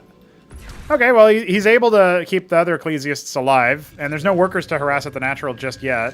Actually, you could say the same thing about Shambler. He's got I think he's got 1 or 2 workers in production right now, as all the rest of it is Naths. So if Biddy B recognizes this, he can absolutely go for, you know, Drakodins, or he's actually just going to go mass Ecclesiast right now. Very gas-intensive response, But in theory, once you hit a critical mass of them, they just can't be killed. And I guess maybe that's what BDB is going to try to hope for. But it's very risky. Similar to, you know, building an engram versus a lot of wraiths. It's really risky to start trying to build static defense. Yeah, no cancel on the Warden. Is staggering a little bit, right? These Ecclesiasts do move pretty slow. Zealots are going to be the next target. Another Ecclesiast pops out, but the wounded one gets focused down. Another one goes down. Poor micro here from BDB. These really aren't the units you want to be building against now. No, he's losing a lot here. He needs like... Too easily sniped. If he had 6 Ecclesiasts, then it would be fine, but he doesn't, right? He's hemorrhaged now 4 over in total. It's going to be a 5th. He just has nothing coming. He's queued up even more. No extra gateway. Now his Nexus can be whittled down and endangered. And there are more Naths coming. It's Nath-tastic. That's all that Shambler is building. Yeah. He has a Hydrith, but he's not going to use it. Already over. The Hydrith was unnecessary. He could have just kept making Naths. I was going to say, even if he doesn't get kills, the fact is he's doing HP damage to all these units. 2 of these Zealots have very low health. He could have just made a million Zeths with the larva that he couldn't spend on Naths. Yeah. And it would have effectively amounted to the same thing anyways. And the other thing that BDB should have been doing is actually popping these Naths while they were attacking the Nexus. Now they're just going to commit. Yeah. Micro is too little too late, right? I mean, we're talking about 13 Naths. The Ecclesiasts are not going to be able to deal too much damage to that. And once those fall, I feel like maybe BDB will be dejected. Zones them out, but I mean, honestly, Shambler could just go for the kill. They could dive this for sure. A trade is not even a bad idea at this point. If you thin out all the Ecclesiasts, then just, again, send in a massive Zeth. Which he is making. Seems to be what he's angling towards. Here is larva all full of Zeths. Then you can very easily all in this. There is a library coming. Probably looking towards Atrius's, but the Zeths are just going to chew that up right away. Well, the idea of the transition coming here. The idea of the Ecclesiasts healing the Atrius while it's happening is a good one, but these Zealots could have been across the map and, you know, way sooner, right? And instead, they're going across the map now way too late. You know, if those 3 Zealots had just immediately dipset towards that base, that would have been the obvious play here as well. But instead, the Nats are slowly picking apart the scribe count. We're going down to 19 on the minerals. Yeah, the worker is honestly not even really worth it at this point. Yeah. Just trying to thin down the Ecclesiasts would be nice if you can catch them out just so that your Zeth all in is safer. He did end up pulling them back to kill the Zealots. Oh, there's a big stack at the 3rd here for BDB's 3rd in the sort of inner 6 o'clock, if you want to call it that. And that is actually that mirror image of that base. The inner 12 o'clock is actually being taken right now by the Shambler. Taking a forward base there just to put defenses there. I mean, he probably doesn't need to, but he doesn't really feel like he's compelled to attack in the moment either. But, I mean, I could have made Quasilis instead. That also would have been good. Just so that surrounding the units would have been a little more reliable and you weren't giving them as many shields. Yeah. But the Ecclesiasts can't withstand this. They're going to get instantly killed if they come out here. So, and this Atrius is just going to get surrounded and blown up. That said, if he does manage to surround it and meet... well, the Zealots are not really on the front line. They're going to start engaging now, but there's really no... The only crowd control is this one Atrius, and the Naths are not even going to die to it. So this is almost certainly going to have to be GG, right? This is all the resources that BDB had. Everything else is just, you know, Wardens, Zealots, and Atrius, but the Protoss army is no more, right? We still have 5 Zeths, 7 Vorvs, which we can turn back into Zeths, and 5 Nats. Okay, maybe he can't go for the kill. He does have a lot more Zeths sort of idling around, but I don't know how the Protoss is meant to fight back. This is a familiar situation. Yeah. Is that you got total control, but there are no engrams. There's no matrices. You can just kind of dive in here and get rid of some of these defenses, let the Zealots follow him out, and then kill them. Yep. Some of his units are kind of low on health now, but... No, he can even borrow the ground units and use that to his He's got advantage. 1,000 gas. If he wanted tier 2, he could have taken it a while ago now. Yeah, he's going to go ahead and drop it now, but he's probably a little surprised that he even has to, that his opponent is still playing it out. But, you know... Sometimes it feels like you have to, because if he loses all of his Naths or whatever, then he kind of loses a lot of pressure, and then, oh, suddenly I can't deny this expansion that's going to come out. So if you really want to be safe, you can, but I feel like he could just make 1,000 Quasis and call it a day. It's not like the Atriuses are going to do too much. I like that he called for a pause and then immediately went for an engagement. Okay, well, no problems. Oh, he's waiting for the ref to pause, I think. Yeah, maybe. Well, either way, there won't really had- be much more of a pause, right? The Vorvs are going to ensnare the Atriuses. That's going to ground them, essentially. And they'd stay alive for a very long time, even without Ecclesia's support. But an Ardent Authority coming, okay, maybe a Cantor's would be a pretty big help here, but I don't think that he's going to be able to get it up there. It's even being a little bit targeted here by the automatic targeting. Now, there you go. Shambler going for the Wardens instead. His Nats are idling in the background. They can obviously come in here and finish off the static defense. And this is the I early guess he stages wasn't you were sure talking whether- about, right? Shambler is can be very decisive with his early attacks. Felt like he could have done a little bit better here, but didn't end up happening. Units scurrying around, trying to path around. I love it. The Scribes weren't on attack move or anything. I'm not really sure what BDB was selecting here. Some Hydras have emerged. A pylon shot down. This Ardent Authority is still active, but the Atrius building Grand Library, that is actually unpowered right now. Yep. And the one Nath is killing units slowly but surely. The Ardent Authority isn't even working on anything You realize right this, now. wait a second, one pylon powers this entire base. Yeah. And that is the game. G is called. Shambler taking the first match on his home map. And it didn't really look that close, obviously, but you have to say that there were many instances where BDB had opportunities to just send some units across the map and do some damage that way. The Zealots could have counteracted the fact that there were Nather cores in the early stages. And I definitely don't like the Ecclesias against the Naths. You need too many of them to make a difference. yes, And they're not going to scale that well the second the Zerg gets Quasis, Hydras, anything like that. It's no good. I mean, he could have just as easily gone for Gorga cores. It would have been basically the same thing. But it's the fact is that you're losing units now. It's kind of like the same situation against the Wraiths. Is he needs something decisive now, and that would have been Dracodons. Dracodons would have helped him stabilize. He would have kept his expansion up. Would have forced Shambler into tier 2, and then you have more of a chance of a game on your hands anyways. But the Ecclesias never felt that good against Naths, and it's just, you need too many of them, too expensive, and the Naths are tickling you the entire time, zoning you at the very least, and it just doesn't feel like it's really that good against that. And they didn't even help that much against the Zeths when it came to an actual Zeth fight. No, at that point, there was too many Zeths to make a difference. You were too far behind. yeah. The problem was that the Ecclesias are a support unit, and I think BDB was treating them like a core unit.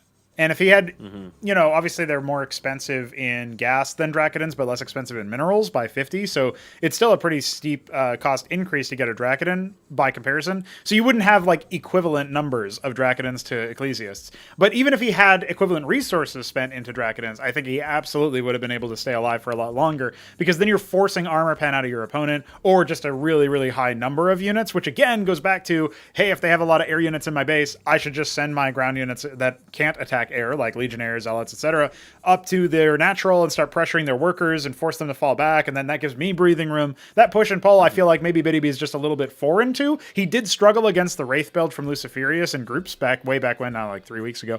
So it's something that I think in general he's not really very familiar with. So maybe it'll be a little bit different. We're going to Repulsion for game 2, and I don't know whether to read into it or not. Maybe it was just Canadian internet. But Mesk, you took a long time to download this replay. Is this going to be a big one? Well, you see, I pay $140 a month, and I get a maximum of 300 kilobytes a second to pretty much everything except Russia and yeah, that's kind of really about it. Okay. And Korea too. Yeah. So I'm just throttled by all these shitty connections. So yeah. So this could be a Don't 7 expect pool, anything but it's good. not. Yeah. So and it could be. It could be, but not. it's not.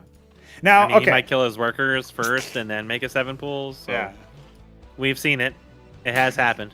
I don't know that it's happened. At least not in CMBW, to my knowledge. But that's okay, because BDB is just going to go the stock standard gateway first. He is the yellow Protoss in the bottom left of Repulsion. Shambler, top right, Bronze Zerg. Say nothing about his skill level. Don't get him started.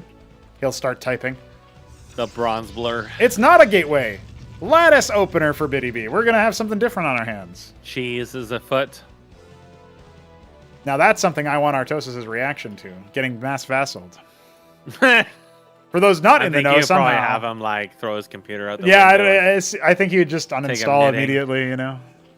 If he's going to, like, he would live stream his Windows Explorer deleting all the files is probably what he would do. We need Idra to experience this project. That'd be where the real fun is had. Yeah, yeah. I will say there's something nice about when you see somebody just they're playing it for the first time and they're like, oh, looks cool. I'm watching these tournament matches or these competitive castover matches between even skill players where somewhat standard play is happening. That's really cool. And then they just get like double Kagrin dropped by me and whoever the fuck, whatever happens to 3 Crow. Like they just pop in and just get absolutely blasted and they're like, what? Credit to those people who have had that experience and then stuck around. Huh. Now, this is kind of interesting here. He's called out the Nath Rush and is getting a fast idle. Yeah. BDB has got some, like, 69D chess going on in that buzzy Dude, he took a hive mineral. of his. He did. He took a mineral. He scouted the gas. Absolutely, The Nats are going to be confirmed. And a Hatrosk is going to be made in the follow-up. The idol is already out. A second one on the way. Now, the problem is an individual idol is not going to do too hot against Nats, but there's only 2 Nats, right? So it's essentially the same deal. I don't know about the Warden so fast. I would probably make the Warden after my expansion, but that's assuming BDB is intending to expand. I don't know. This is unmapped territory He's for too Protoss, scared. you know? But, the fact that Shambler put his 2 Nats on patrol tells me he's not going to all in. He's just going to go straight to fast expand. He saw the idol with his worker. He's like, oh. He's thinking he's thinking it's vassals is what he thinks. But then he sees the idol. He probably thought it was vassals early on, but his worker saw the idol. So at any point, it could still be. But yeah, in this case, the second idol confirms it. He's going to go Hydrith then to deal with the higher armor. And the Droleth Scout is going to be popped. 4 Naths now grouping up. A third idol is actually going to finish as these 2 move out. And a vassal will be trailing them after the fact. Now, these Naths are probably going to end up catching this idol actually on a move. Indeed, they will. Yep. There's a case where BDB does need a micro backwards. To the oil drum. I gotta say, at this point, BDB is doing okay. Like, he's pressuring much more than he was before. He's going to send these across the map. The Hydra Those then 2 isn't idols done yet. could be a real pain in the ass for He can just Shambler. walk right up into the van. I don't know that he's going to tunnel vision onto the Hatrosk or what, but if he just walks right up here and starts attacking the workers, he can do a lot. A vassal on the way as well. That means if you can go drone drill those and kill them like I did, but you had to be prepared to take some losses, and Shambler is not at a point right now where he wants to take losses because he just put such an investment in the expansion, but the problem is he's going to get stuck on the hatch instead. Yeah, this is sort of what I was worried about, right? He's sending this forward, but he's not actually doing anything with it. The vassal will tickle. Begun. So I guess on the plus side, right, this is going to be a bit of a nuisance. Oh no, the worker's dragging the idols into his base. Oh, where's the micro, right? BDB loses the vassal for basically nothing. Now has to deal with this Hydra. He can do it, but there's another Hydra out, and that's going to focus down the first idol. The second one is going to be falling as well. It'll get 1 Hydra kill. A little bit sloppy there from Shambler. The other Hydra is not assisting in the fight. And if BDB was really heads up, he could have just focused on the Nath stack and basically killed all of them, but he sets up a Nexus in the meanwhile, and that did force a lot of military out. We have even workers, although Shambler did just pop a couple out. But this is forcing him to be defensive. We have a bit of a game here compared to Boskevine where it felt like it was very one-sided as far as the aggression is concerned. Yeah, it was funny how he called that Nath again. And that forced this transition, which gives him some breathing space. But it is mass idol overcommitting to idols at this point could be a mistake. As long as the Hydra count doesn't get too out of hand, idols can compete. It's a question of whether or not Shambler is going to go back into a bit of a greedier start. The 1 vassal has forced Shambler to consider a Kagrin in the mineral line, and that is going to make it be, there are some vassals out here, so it's not without reason. Nathakor is sacrificing itself to scout. There's still 3 more on a bit of a patrol route outside of the base for BDB.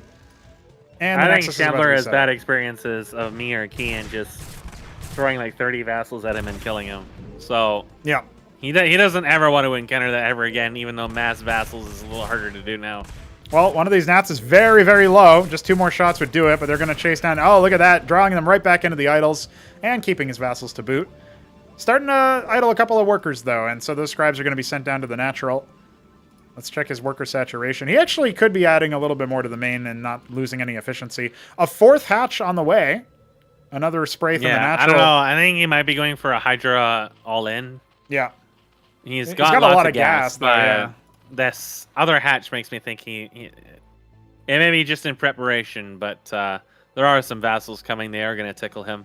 That'll at the very least is going to force okay. him to mix, I think BDB's taking some notes basically from the situation that was provided by...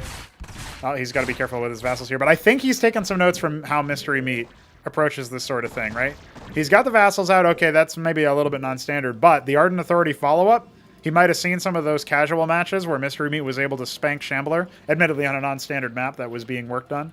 But to me, seems like, and there's a little bit of tickling happening here. The low health vassals are the ones that keep taking aggro here. Yeah. Either way, though, we are going to be seeing a little bit more of a standardization, and you can see the worker count is starting to skyrocket. I think Shambler really wants tier 2, but yeah, he's being cautious because there are a lot of dudes coming, and he's going to probably feel... Yeah, I think he saw them with his Nath in the middle, so he's compelled to spend his money. But it's still... He's still got enough gas that tier 2 is most certainly on the horizon for him. But if he has to keep making Hydras...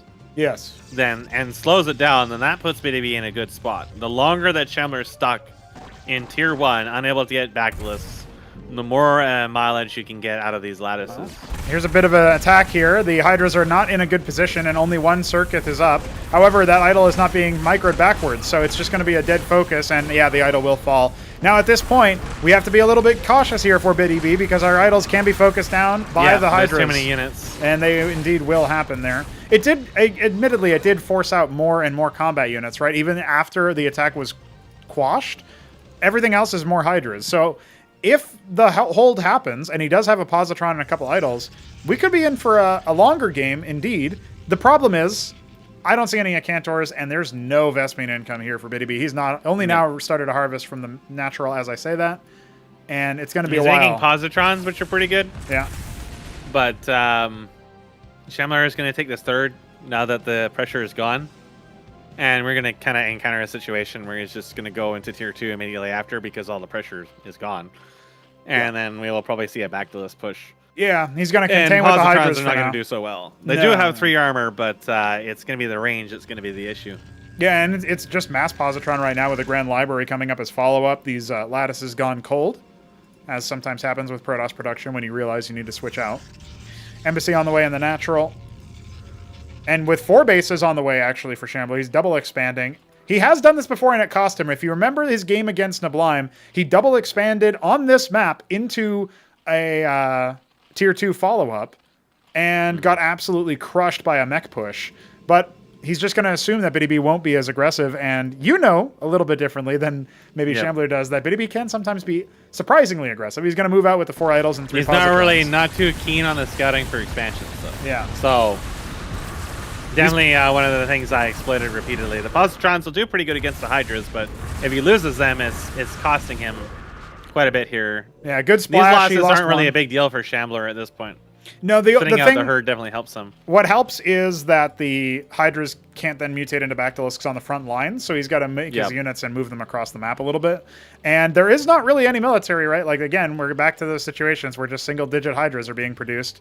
Tier 2 is on the way in the main, and he is setting up defenses at the third. The vassals are going to scout out the third, so that'll be more anti-air that has to be made. But Shambler's not shy about just putting down, like, sometimes upwards of like double-digit Kagran colonies, sometimes Kagran Cesians in the various bases. And he has Hydras here to deal with this in the more immediate future. More vassals moving across the map. A single Nathricor has survived the early stages of the game. Actually, there's another one. This is what I figured was going to happen. Is the second BDB saw this, he's going to feel compelled to attack. Yeah. This is a really big mistake. There's going to be a ton of defenses by the time he gets here. He doesn't have enough units to attack, and he's going to lose them. And it's going to continually, like, it doesn't necessarily just set him behind. It kills all the pressure and threat he has at the moment. A witness on the way to maybe do some more confirmations. And the Grand Library is making Atriuses. Again, it feels like Shambler's convinced BDB he needs crowd control with those early Naths. And it looks like maybe we'll see an Envoy with a Cantavis arrive at the 4th base. But there's not really much to storm, right? A storm drop is intended here. Some golems would have been great with his current composition, especially against just the Hydras, but he's not attacking, but he's not doing anything here. He does have a Cantavis. Okay, he can drop it and storm out the mineral line here. The problem is the back to the swamp is on the way, and that's just a ticking time bomb here. So there's the Psionic Storm. It does end up getting logged, but now he's actually walked it into Hydras. He needs to be careful. Yeah, he's not responding to it, and there you go. It ends up losing. He does get a lot of kills. So there is that at least, right? But there was no reaction. Necessary trade, but at least it was a trade. Yeah, it could have been. He could have just scarpered off and walked away. Mutat Spire coming. Yeah, coming in the I think third. that Shambler is practicing Enos builds here, just kind of like sticking tech structures in random places. Yeah, the fun thing about Zerg is that they essentially have these like fragmented organs, right? You can kind of think of them as. But hold that thought, because the positron and idols are going to be spotted by these circuits. Not tier 3, or sorry, tier 2 defenses just yet at the third. He doesn't want this. They're not required. Really doesn't want to do this. No, well, he thinks he does. He's going to focus down that first circuit. And a little bit of a stagger stab. He's going to try to get behind it. And now he can only be attacked by one of them, thinning the herd of the Hydras. But these Bactylisks are done. As soon as they finish decolliding from each other, they will absolutely start wreaking havoc on this force from afar, dragging them into the circuit. This one finishes backwards. Wasn't ever fully killed. Only one Bactylisk is going to be killed so far. Maybe the Positrons can trade a little bit more favorably. Oh, but look at how many just hatched right in front of him. That's got to be heartbreaking for Biddy Beat. Yep. And he has got more units sort of just rallying across the map, right? And this Hydralisk even spotting the third base. So Shambler has perfect map vision right now. Yeah, you really don't want to try to force your way up the ramp when they're already building defenses on it. Hold me. Now, if anybody was paying attention to those Droleths, they gave away the position of that base. I'm pretty sure his Cantavis saw it. That's a much better target for him than this ramp. Fighting up this ramp is just an absolute disaster, and he's feeding right into it. Yeah, it should be something he should know well not to do after our games, but he seems keen to play into it anyways. And he's getting a couple of kills on these Bactylisks, but it's not cost efficient whatsoever. No. The Zerg is so far ahead in terms of economy. Triple-digit workers at this point. Who needs military units? There's another Cantavis. There's the Ancestral Archives is en route. Maybe thinking about Uptectons, since he did manage to get a little bit of mileage out of those against me. It's kind of sort of a similar situation where Shambler's not going for early aggression quite yet, but he is starting to make his front line, so you're probably going to see a tier 2 attack probably quite soon. These Bactylisks are chasing the Positrons. A very heated chase. Yes. Definitely got some of that yakety sax going on here. The Cantavis is currently idle over there. Oh, he's coming. The problem is, even if you bop all of these workers at this base, look at the differential, right? Yep. Well, unfortunately, that envoy is... Oh, this is a lot. This is a really juicy target. Storm is now starting 6, to hit. 8, 10. Only the 10. He could cast a reply over here. It looks like it's just going to shut down the mining a little bit. Getting an 11. But again, like 115 workers to 46. This is not super competitive. This Hydralisk even antagonizing the third. And the Ancestral Archives is done. Good catch on that one. Bactylisk walked into Biddy B's front line and at least confirmed the fact there was not very much waiting for him over there. Now, again, he likes to just stack his engrams up here, so he might be thinking about doing that. I mean, he has nearly 2,000 minerals. That's a lot of golems. Yes.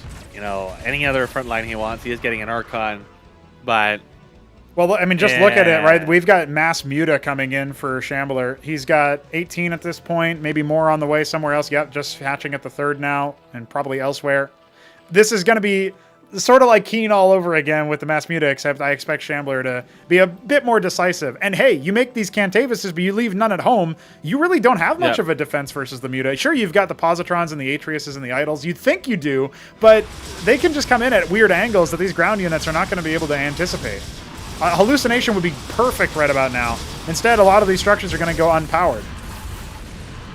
Yeah, he gets in some hits on those Melisks, but they kind of like shut down the entire base and killed a good chunk of the workers. So. And that does matter, right? That's not like a storm drop over here in the 12 o'clock, right? Losing access to any mining at this point is a huge loss for Biddy Beat. Adding more grand libraries off to the side. But yeah, you called it earlier. There's no engrams. The Positrons can get some pretty good hits in with the splash, but they're sort of being intercepted here on the way, and they're not very healthy either, so they'll just end up getting focused down.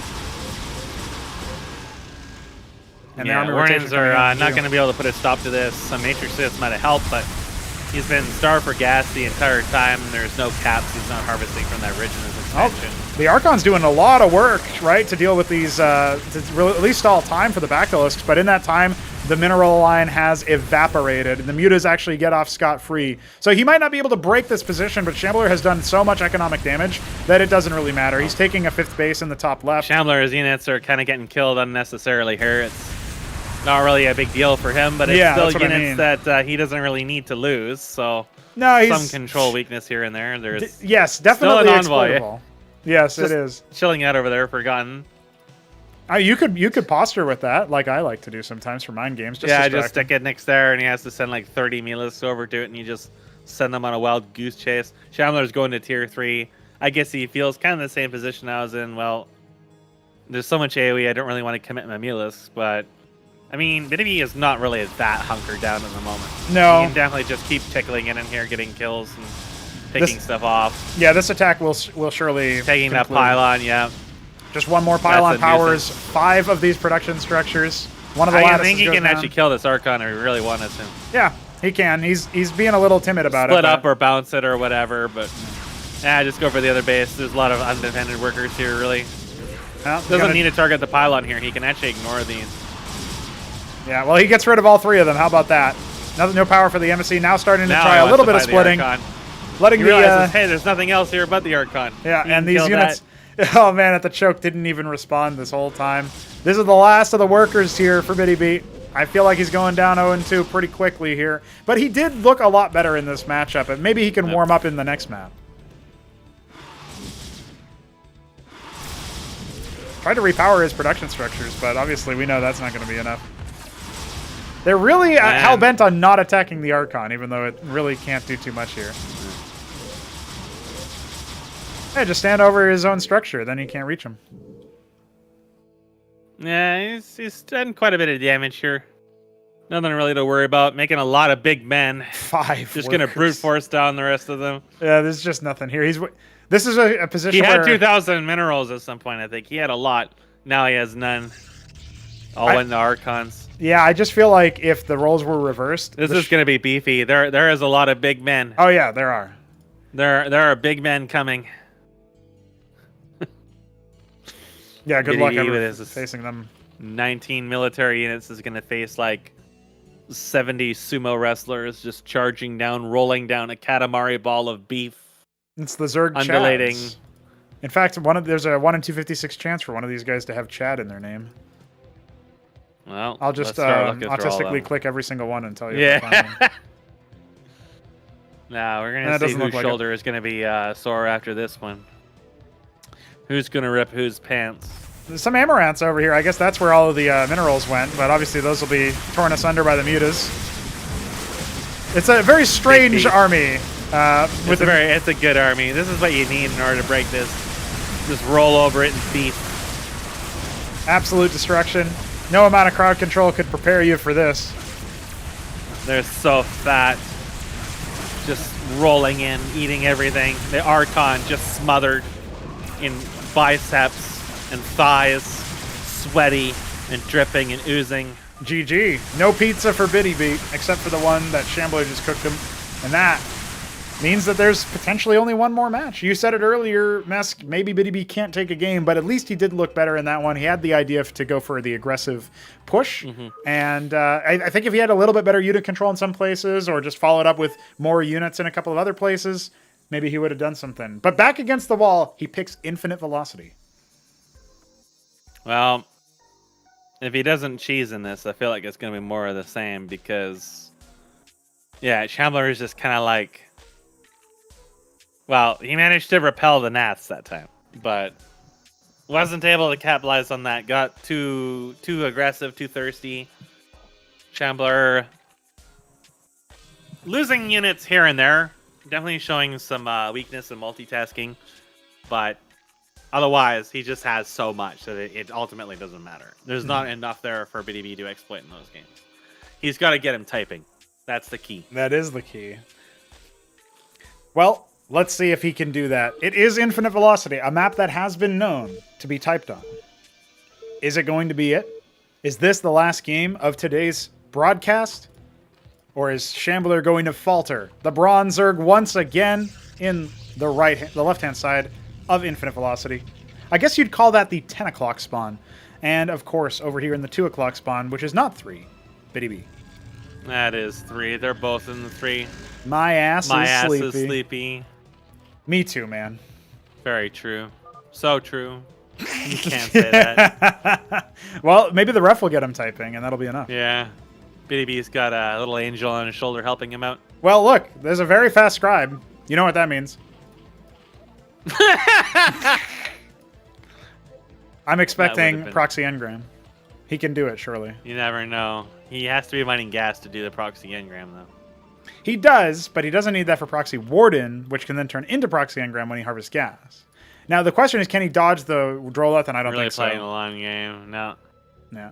I think he just wants to know if there's Naths coming or not. No, maybe.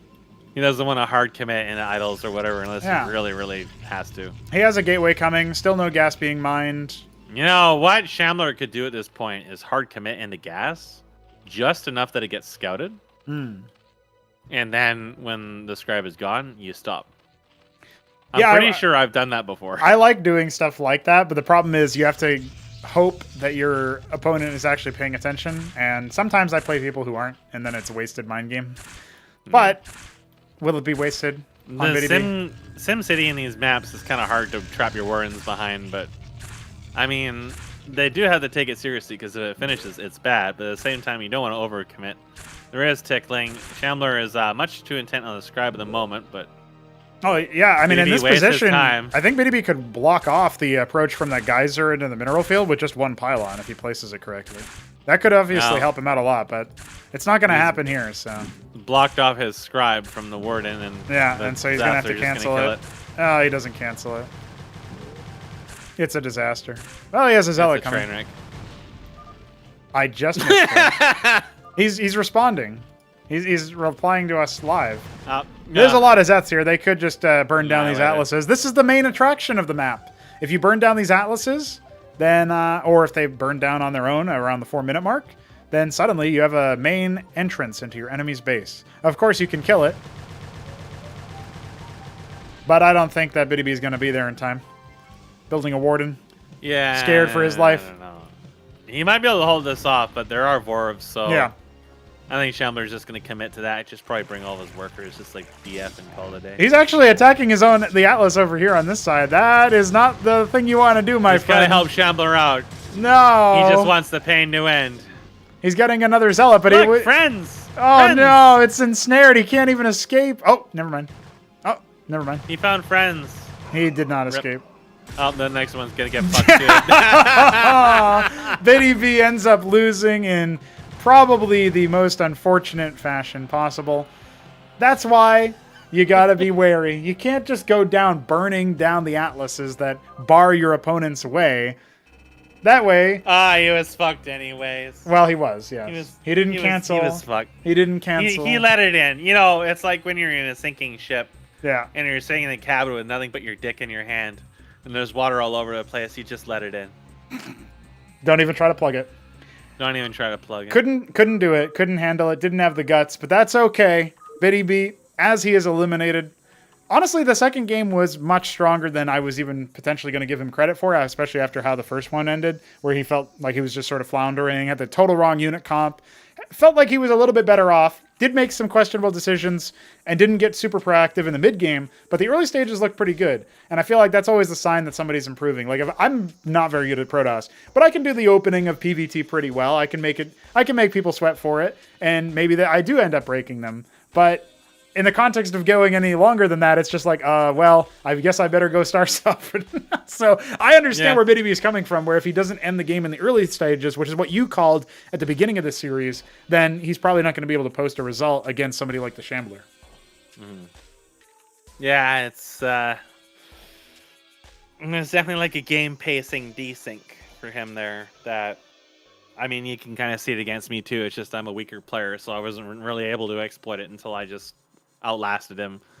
But you definitely get the intent, the feeling that he's just thirsty. He just wants to get in on there and start just munching on your toes or whatever. But you gotta wait for the toes to manicure first. He doesn't want to wait. He wants to get in. And then that kind of like obsession just opens them up to getting just stepped on by big men constantly. Like, especially in that second game, just he had like 4 or 5 units sitting in front of Shambler's base. It's like 3 bases full of static defense and tons of Hydras, and you know he can make like another 20 or more in a moment's notice, really. And it's like, you already scouted this. You already know what's waiting for you, and you already know he's building defenses because you scouted it. Like, you have to know that this, even if you get in there, you're not getting out, and the damage is not going to be anything more than superficial. Rather than trying to like pull back and wait for a better opportunity, or trying to repel something and then attack, it just turned into kind of like a single-minded, like, I need to attack now. And that's like, I feel like beyond just like the mechanical fix-ups and stuff like that, is like that's probably where BDB wants to really focus. And there's a lot of cases where Shambler's units are like getting lost, and he lost like a bunch of units for really no gain. Those are kind of the things that are gonna kind of like hold him back against some like mystery meat where they're really exploiting this. And like that's why I'm able to take games off of him in the past, is because just exploiting these small things. So as I said, is that there's both players have certainly been improving, but there's still definitely like clear avenues for improvement there. And just kind of really like what we expected to see, but still seeing some things that interesting flourishes, things that can be exploited, like you were saying. And obviously, considering BDB is a Protoss main, I'm sure he'll be watching the lower final with great interest. But that's assuming Shambler doesn't get absolutely mind gamed by watching those Keen matches and seeing, oh, this guy's a joker. He doesn't even practice. Maybe Keen just slaps him around and does one better versus Mystery Meat to set up a I newcomer hope Keen final. 6 pulls them every game.